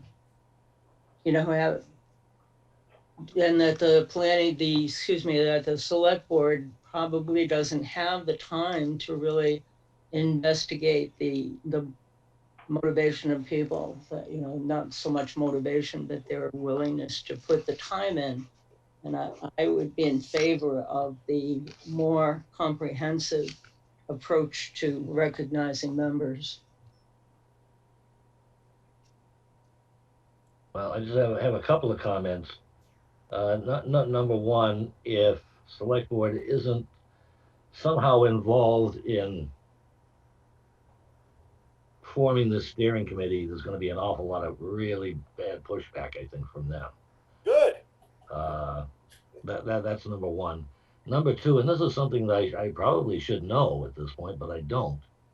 I'm almost under the impression that this master plan, once it is finalized, does not have to be approved by town meeting. I believe Peter just said that. That It is has to be correct. approved by the planning board. And that's as far as it goes. Yes. Yeah. Wow. And there are plenty of requirements in section 81D that talk about what the plan must contain, but let's ignore that for now. Yeah. Interesting. Well, Because you're already an elected body. That's why it doesn't have to go before the town. Okay. and that's the reason why we don't have, since we're elected, we can appoint members to a committee. We don't have to have the select board do it for us. How about the select board appoints 1 or 2 members and some other method is used to select the rest?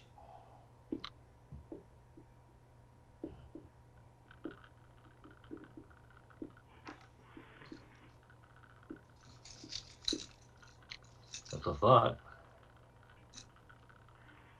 It's a step in the right direction. Yeah, I can But compromise that. how do we try to get other people that aren't on any boards in town to be involved? Oh, I just say you do the social media tactic, the website. You know, we advertise tax bills on the big sign, but we don't advertise town meetings. Maybe we, I don't know. I was gonna say use that big sign, but or We Don't need we a, have we a need Used for to, that purpose. what's that? we need a sign, and that's why I asked Janet from Central Mass. She should have one to bring to these things, and or we should be renting one and putting it on the common. Yeah. Well, When we have didn't we pay situations like this. $40,000 for one, or $25,000 for a 30 sign? grand. Yeah. So how When I much does say- it cost to rent one for a week or two? Well, I'm still struggling. Didn't the CARES Act money pay for one on the first round, and where is it? I have no idea. No, I'm not. It's more of a That's a question. town administrator question. Yeah, it's a town administrator. That's what I was getting at, Peter. It's not a question for our board. It's more, where is it? And I guess I'll ask him, Peter, the question. You know, that would be a great information tool for this COVID stuff too, that people can see as they drive by the town. So there is a motivation to get it done. So anyhow. Yeah. I like Marilyn's idea. I think it's a great idea. The select board could give us 2 candidates that wants to be on the committee, and then advertise through social media for the other 7 to 9, and probably have 2 planning board members on there. That's my recommendation. So if the planning board is going to completely take over the this group, then you need to define its size and its scope, which is to say, how many people are on it, what's the composition, and what is the charge of this group? Because you're either taking complete control or you're not. You really can't do this halfway, especially with something like the master plan. Well, I thought Central Mass had complete control. Yeah, I'm confused. I thought Central Mass was assisting the town in this, so I'm confused why the planning board has total control. Because somebody has to direct CMRPC. Yeah. Well, isn't the planning board doing that now? Is it? What have you done to that effect? I see Mr. Norm Anderson and Mr. Dave George as part of the main meeting. I didn't see anybody from the planning board on that main meeting. Whoa, you just contradicted yourself. Oh, I did. He did it on purpose, Peter. I would say that first meeting did not get into the details that we're talking about here. Okay. It was just the most generalized ideas were talked about. All right. I'm still adamant about giving anything over to the select board that's not in their purview. Let them handle the town business and the town administrator, and this master plan. And again, Dick and Norm and Marilee can tell me if I'm wet behind the ears, but if the past master plan was done by the planning board, then let's leave it that way.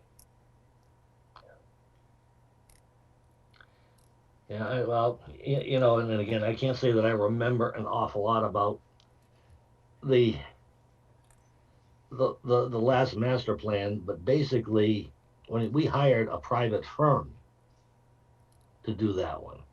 Okay. I forget. You mean Pamela Brown? Yeah, and Pamela Brown. That's Okay. so this is definitely different, working with a state commission to write this thing. And that said, there's a lot of things that at this point I don't know how they're going to shake out.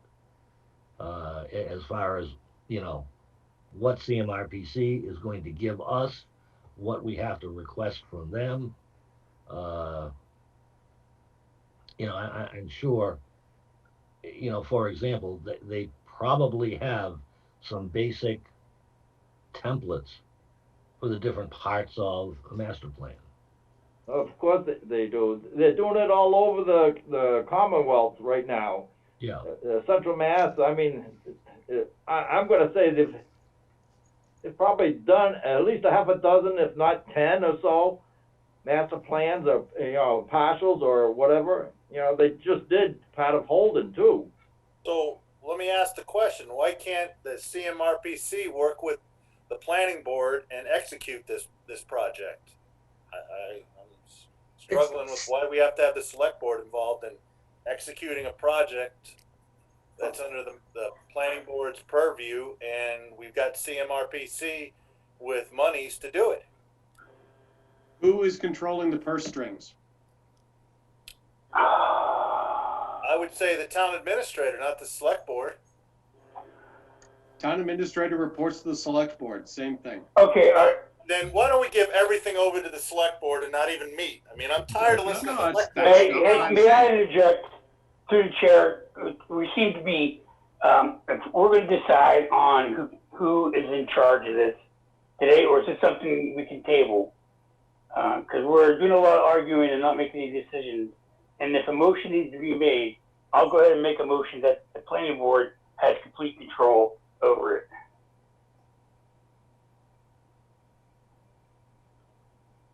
Sean, I think those are good points, but I'm just looking back at the information we have in the packet, and it seems like the one goal here is to actively, integrate various members of the community into Oh, yes, no, I understand. That's what I mean. And we also don't really know that the selectmen, I think we need to investigate a little bit more about what the CMRPC expects the select board to be doing. It doesn't really point out how these, that they're going to be appointed by any particular group. Okay, then let's do that. Let's check with CMRPC. Ask them if we have to have select board be a part of choosing applicants that want to get on, and if not, and then we can, if they can get back to us by the next meeting, we can make a decision then. If I could just jump in on that, we have an answer to that question already, and that is, there's no one way to create a master plan steering committee. It varies from town to town, and there's no one standard across the Commonwealth. So in some cases, it's fully created by the select board. In some cases, it's by a planning board. In some cases, there's a specific ad hoc committee that's put together by the community for the purpose of, it varies. So we have the answer to that question, I believe. All right, so point of order, I made a motion, either, if the chair could, weigh in on that motion. Okay, I believe your motion was that the planning board has complete control over the steering committee, or is the master plan?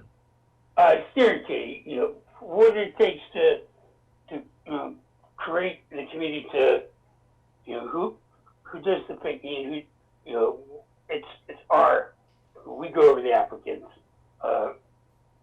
We can figure out which ones of us. Obviously, the chair would be me person, and then Dave, and say another board member, draw from a hat or something. But yes, let it be the planning board's decision. Well, do I have a second if I remember the the motion?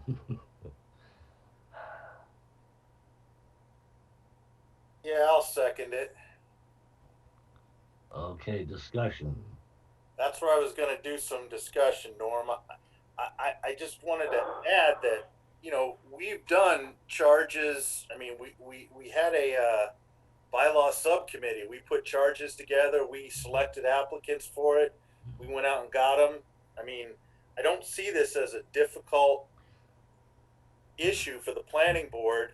On top of that, before that happened with the bylaw subcommittee, we didn't have a lot of the social media set up on the town website.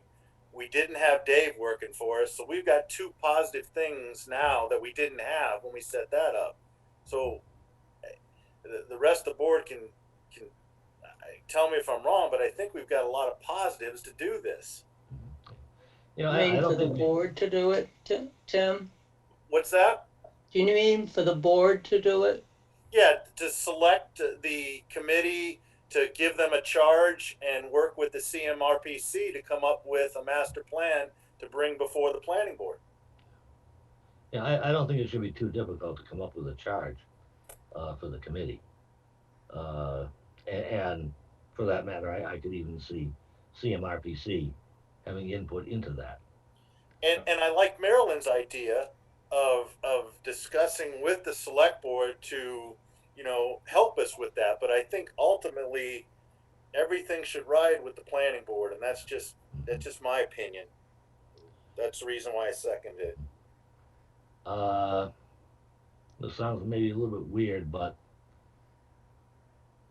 would it be reasonable to ask the select board for suggestions of people who might Oh, be good to serve?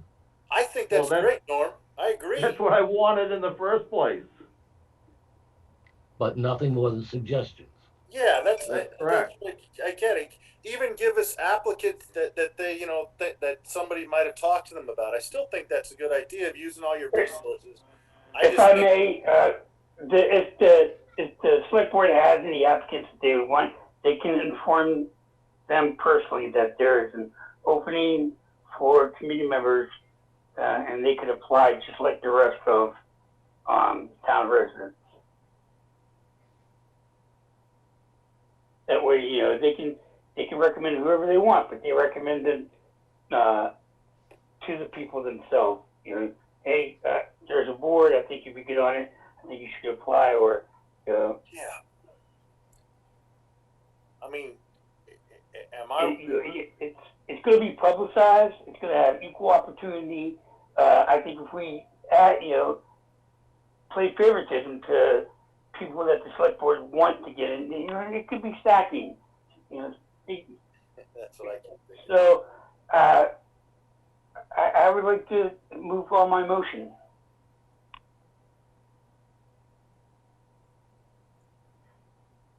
With all due respect, Joe, and if we have other items on the agenda, I would like to finish them.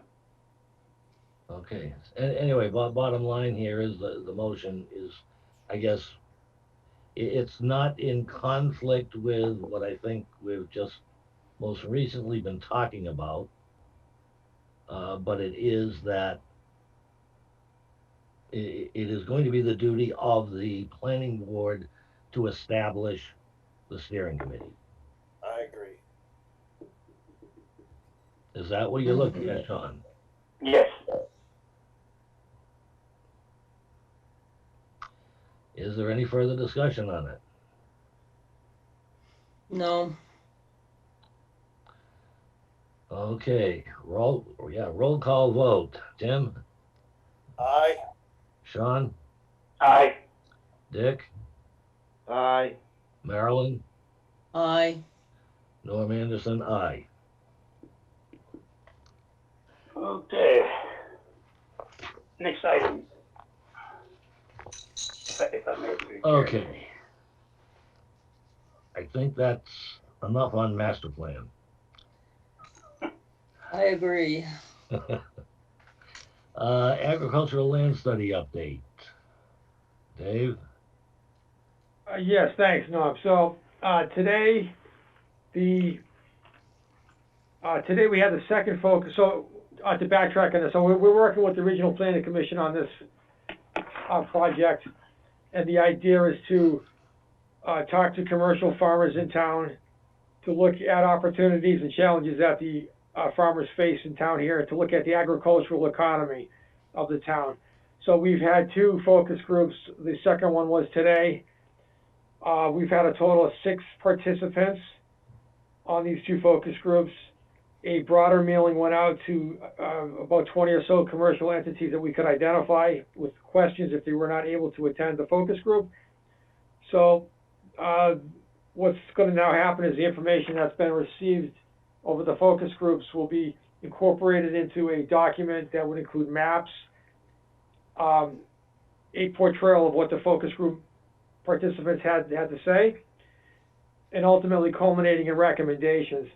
So the next step on that will be some of those deliverables by the Regional Planning Commission, working with town staff and the AdCom and the Planning Board, with a meeting with the AdCom next Tuesday for further follow-up.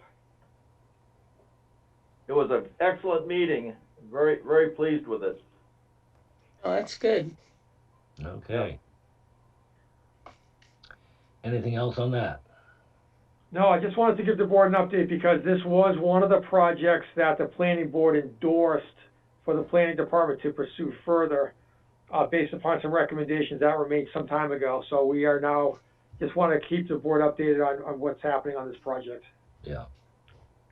And I do hope that maybe in the springtime that we can try to get a bus and get some of the people around here that aren't familiar with these farmers or other ag locations and take a little trip. That's a great idea. Okay, next item, Especially- decision 195 Campbell Street. Common What's driveway. that? Oh, the next item. Yeah, I apologize. I do not have that as a finished product. I'm still working on that. Okay. So that's on to our next meeting's agenda. And Yes. finally, packet distribution, Dave. So in an effort to provide information to the board during the COVID pandemic, and just as a general matter, of course, we try to get, as you know, we try to get the board's packet out in as many ways as possible, you know, by email. It's posted on the town's website for not only the board but the public to see. When time allows, now you got to know that the town hall offices are closed on Friday. So when time allows and the packets are done and all the information that is put together, a mailing oftentimes happens, but not always. So in the times that the mailing isn't possible because of scheduling, you know, we ask the board to come up and pick up the packets in the office. But you know, we have limited hours on a Friday, so if that doesn't happen, then if the board doesn't pick it up on Friday, you may have to wait till Monday. So in looking at some of my prior experience in talking with others, just a suggestion, and maybe the board can discuss it and provide guidance here. I have an understanding that Nick Monaco, the police chief, would be willing to hold the packets in the police station, you know, like for the weekend. If you can't get here on a Friday, you can pick it up Saturday or Sunday, because they're open 24/7, 7 days a week. So that would save money on postage and would provide convenience to the board to be able to pick it up at the board's leisure over the weekend. I will say that for some of your larger packets, those are $8 to $9 per mailing. Wow. So that's 8 times 5 is $40 for a mailing. Even the smaller ones like you have tonight are $2.50 a piece. So, you know, that's 5, 10, that's 15, $12.50. So in an effort also to save money and to provide convenience for the board, I would just like to put that out there, that there is a way to get packets distributed, you know, at your leisure over the weekend, if you're not able to come up to the office and pick it up otherwise. No, I think that's a great idea, Dave. Yeah. So we have consensus to leave it at the police station? Perfect. Yep. Works for I me. agree. I agree. I'm happy with that. All right, great, that's great.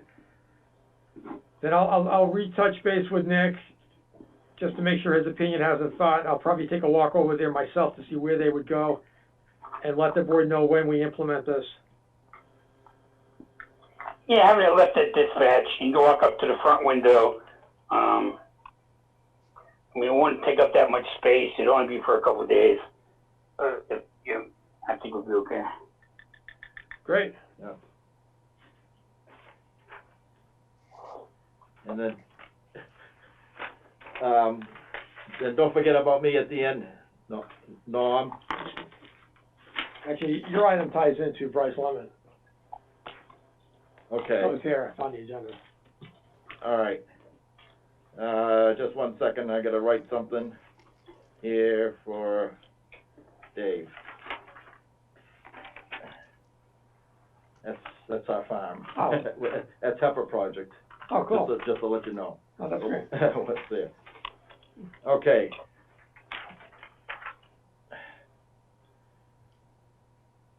All right, anything else? Norm, you all set? I'm all set. All right, members of the planning board, I went and, to Anita back on October 26th and asked for a public record request. And this is, I would like copies of all permits for sewer and water of all lines underground, Charnock Hill, Main Street, Fairview Ave, Phillips Ave, Maple Ave, Mass Dot, DCR, MWRA, and a list of and map of easements. Copy of permits to cross Route 122A just after it was paved, and was there a fine for digging up the road on 122A? Over a month went by, so our special town meeting, I went in to ask Anita about it, and she asked me to go see Joe Buckley. I went to see Mr. Buckley, and he says, I'm glad you're here. He says, I would like you to, if possible, talk to the planning board and have them turn this over to the planning board to give to me to do. He says he's in the middle of trying to get all the stuff lined up, and this is all to do with Brice Lemon. You know that it's got the E1 system and the system coming up the hill on Mass Dot's property, and not the town of Rutland, and I have asked for over a year for copies of permits and everything else, and never got a one. That's why I went after this. So he says there's a lot of time and money and effort going into this, and he wants the planning board to take it over. And so he can work with the planning board on this, but he is also glad that it's being done, because he told me that there are things that he can't find, and he needs to find it. So, and also I talked to DCR out in Barry, Shaft 8, Dan out there, MWRA, and he's saying that Clee never came to them at all for any permits or any talk or discussion about the sewer line in town here. So he does not know, and he says apparently he must have gone right straight to the state. So I want to find out if everything is up and up. And that's what I'm asking for you, the board, is to pass this, let me pass this on to the board, and then let the board then, Joe's already got it, so he's working on it, and let Joe and the board work together. So that's about it. Okay, so it sounds to me what you're looking for is for the planning board to send a letter to Joe requesting this information. Correct.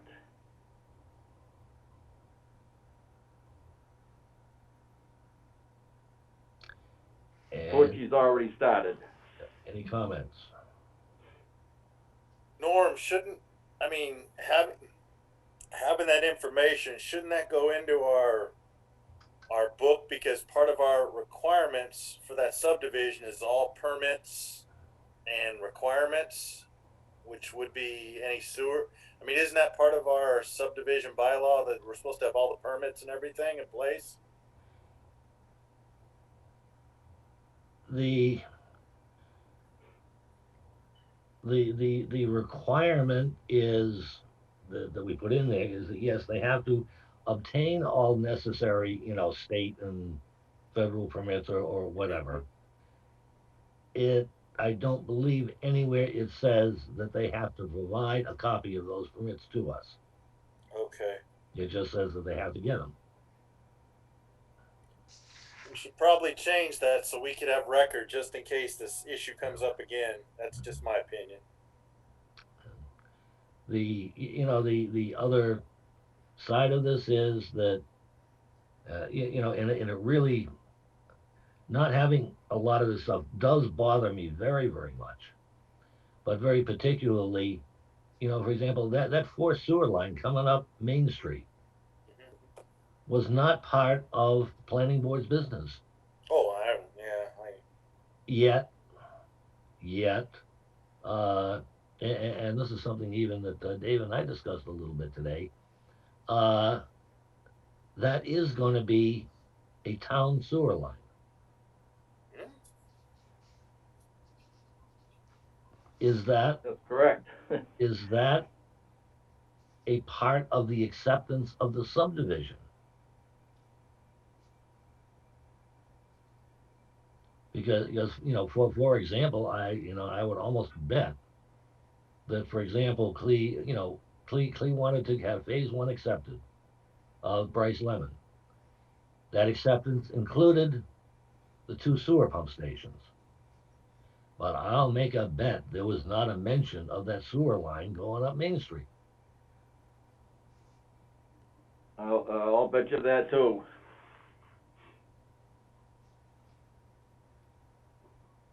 And I don't know if that should be part of this acceptance process or should it be a separate acceptance process. Norm, this is my opinion, and Chief Buckley would be the ultimate person, but since it wasn't inside the subdivision, I believe it's a DPW acceptance procedure. That's my opinion. Well, Water and Sewer Commissioners. I apologize. Yeah, the Water and Sewer Commission, which is actually Select Board. Well, it's actually the Board of Public Works, which is the Select Board. We do not have Water and Sewer Commissioners. We have a Board of Public Works. Oh, okay. No, that's something new. That's since 1975. Do they have a procedure for accepting something like that? Yeah, it's called a permit, which, unless I'm mistaken, was taken care of in Gary's day. But I could be wrong about that. There was a whole lot of Brice Lemon interconnect to the sewer and the waters, but I don't remember the details. I remember, Norm, we got called into a couple of dual meetings with the Select Board on that, if I remember right, at Naquag School. Or no, Glenwood. Was it Glenwood? Yeah, Glenwood School. We got called into a couple of dual meetings on the water and sewer and the Brice Lemon plan. The Select Board called us in on a couple of those, if I remember right. I just vaguely remember that. Yeah. And we were just basically there for questions on the what's the word I'm looking for? The subdivision. We weren't there to answer any water or sewer questions. Just Right.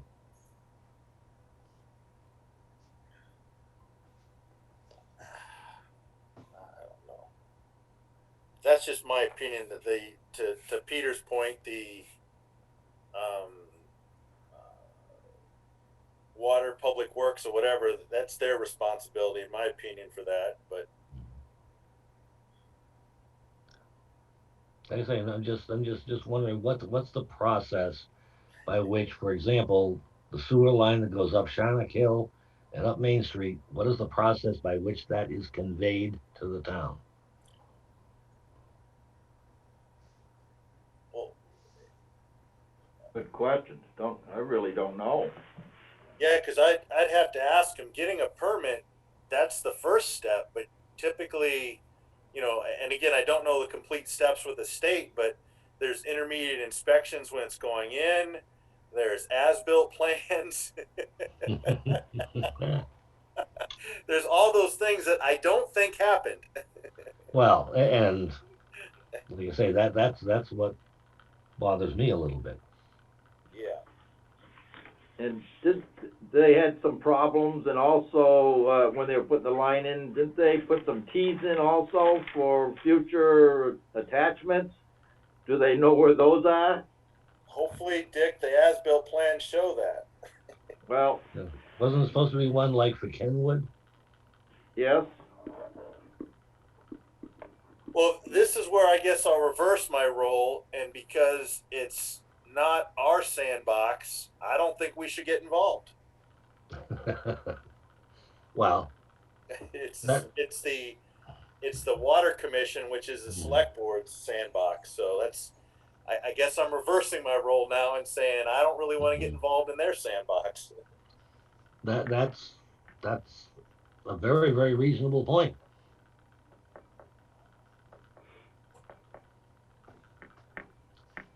Anybody else interested? So in- therefore, what you're saying is that Blair cannot ask the town to take over because the Commonwealth of Massachusetts owns the sewer line. So we can't ask the town to take over phase one. No. No, Dick, I think everything inside the subdivision is our responsibility, including the pump stations. But once it gets out to the road, it's under the, and Peter, I apologize for if I've got the wording wrong, the sewer, the Department of, or the Public Works. Public Works, thank you. It's their responsibility.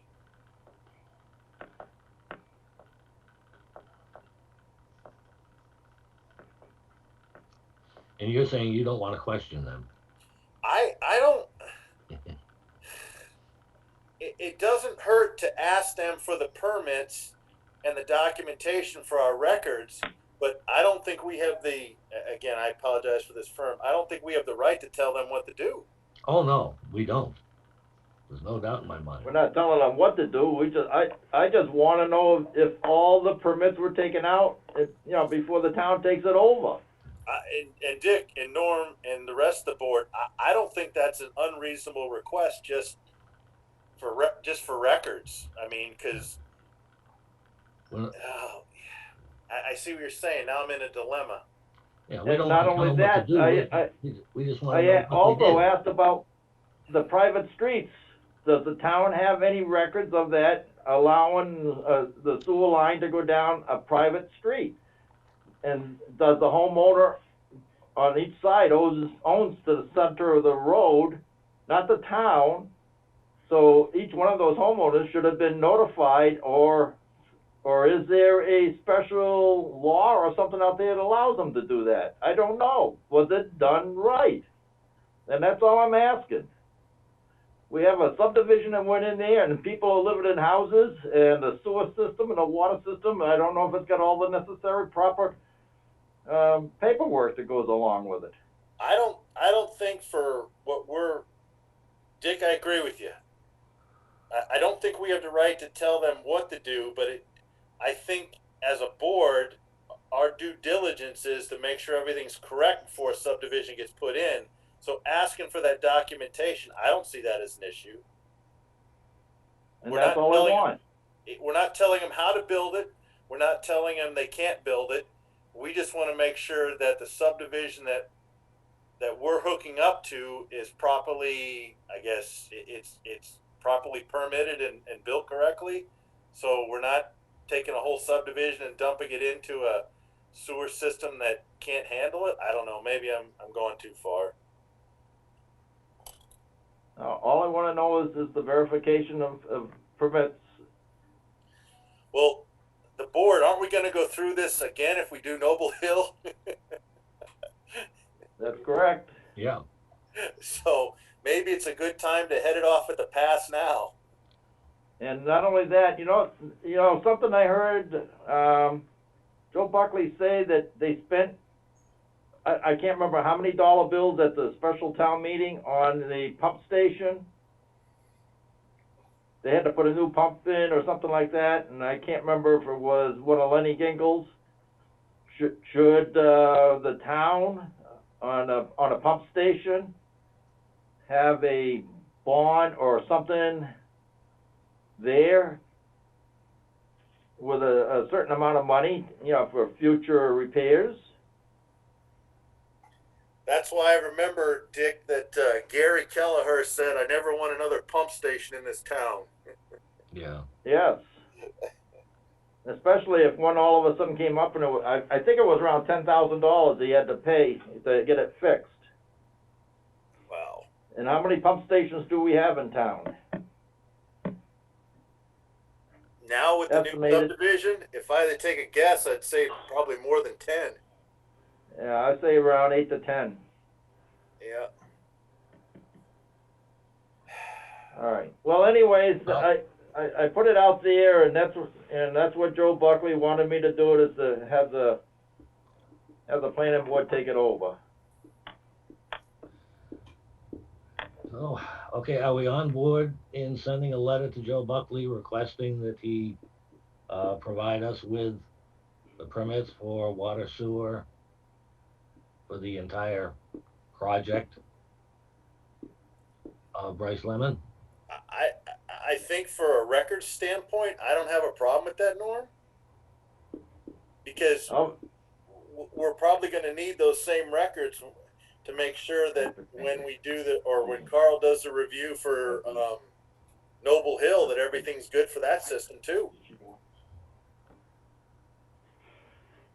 Norm, could I make a motion, or should I stay out of it?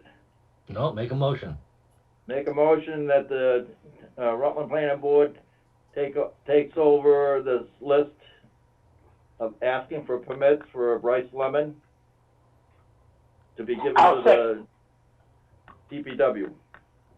I'll second that motion. Okay, any discussion on the motion? Anybody else? Mr. Chair, if I may, Be my guest.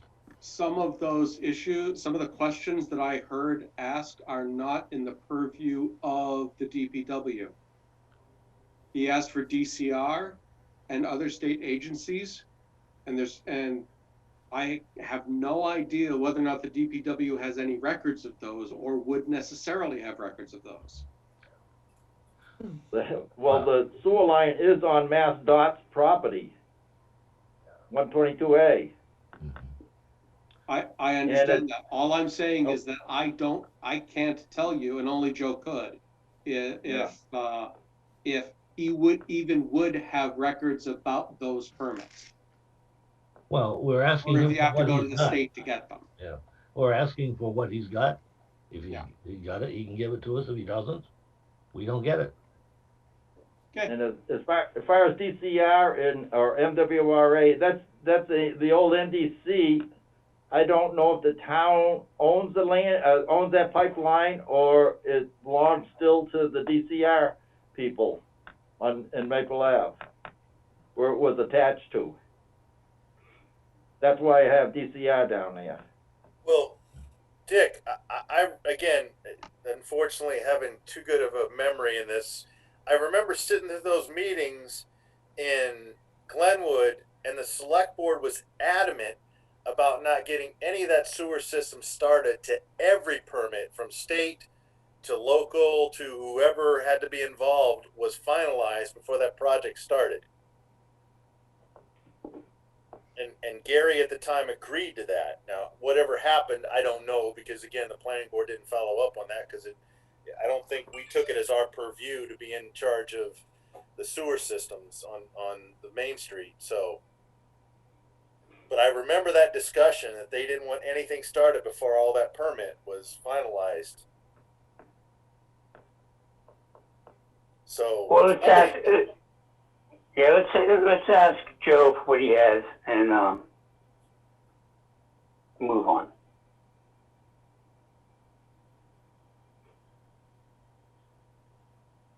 I think that's really all we can do. You know, we can ask for, you know, whatever records and permits and plans and that sort of thing. And if he has them, I don't see he has any good reason not to forward them to us. The only thing that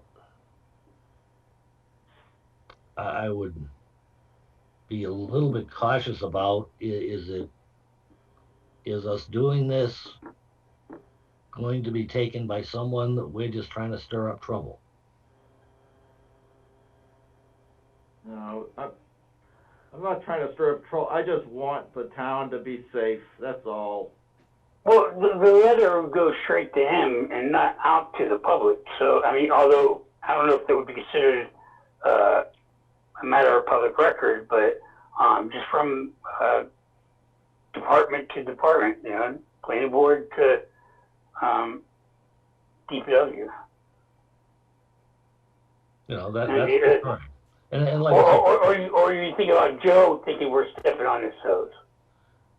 It's, you know, it's not a question of what we want to do, but what some people might think we're trying to do. Well, the only person who would think anything would be Joe, because the letter's going to be addressed to the head, you know, to him or the secretary. Well, Well, it does open up the question of why we want to do this. Marilyn, that's a good point. Maybe we put it in our letter. We're looking to close the loop on our records or documentation for Brice Lemon. Mm-hmm. Yep. yeah. That would be my way to put it to Joe, to make sure we let him know that we're not using this as an anvil or hammer. We're looking to close our records, because I personally don't think we have these in our records when I've looked through that book, or books, I should say. And to be honest with everybody, we're on live television right now, so this is all kind of out there anyways.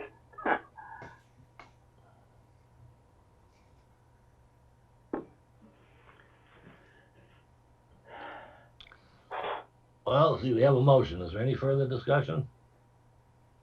I think we had a motion, didn't we? Yes, I made it. And Sean seconded, if I'm not mistaken. Yeah. Yep, that's correct. So anything further? Okay, roll call vote. Sean? Could you repeat the Aye. motion? Whoops. Hold on just a sec. Marilyn? Can you repeat the motion? It's to send a letter to Joe asking for the records. Tamika, what do you have down?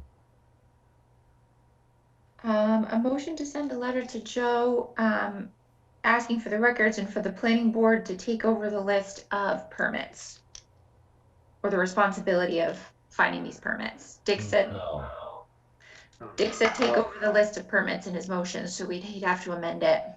He's doing the research. Yeah, Joe's doing the research. Yeah.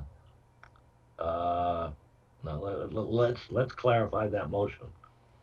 Yeah, because I want to make a friendly amendment, like I said, Norm, for just to let Joe know that we're using this for closing the loop on our records on Brice Lemon. Okay. Copies of permits, that's what I had down here. Okay. So we are requesting Joe to furnish us with copies of all sewer and water permits and available plans for the entire sewer water project for Brice Lemon Estates, as an effort for the planning board to complete its records of this subdivision project. So moved.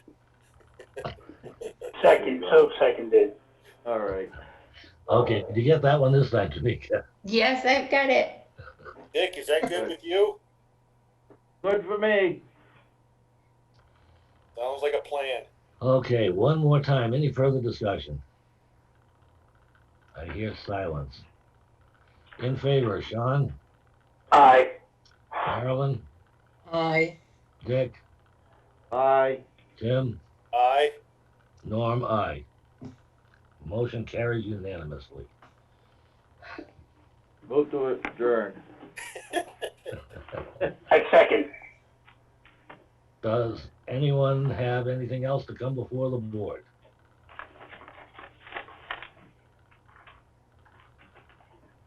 Nope.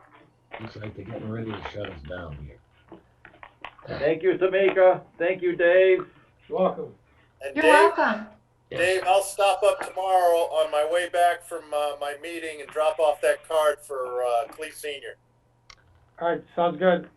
Okay, and thank you, Peter, if you're still there. And we have a motion to adjourn, roll call vote. Let's start again, Sean. All right, we do have a meeting before Christmas though, right? I don't have a calendar in front of me. Okay, good. Yes, aye. 22nd. Yeah. Tim, Aye. Dick, Aye. Marilyn, Aye. and Norm, aye. We are adjourned. Good night.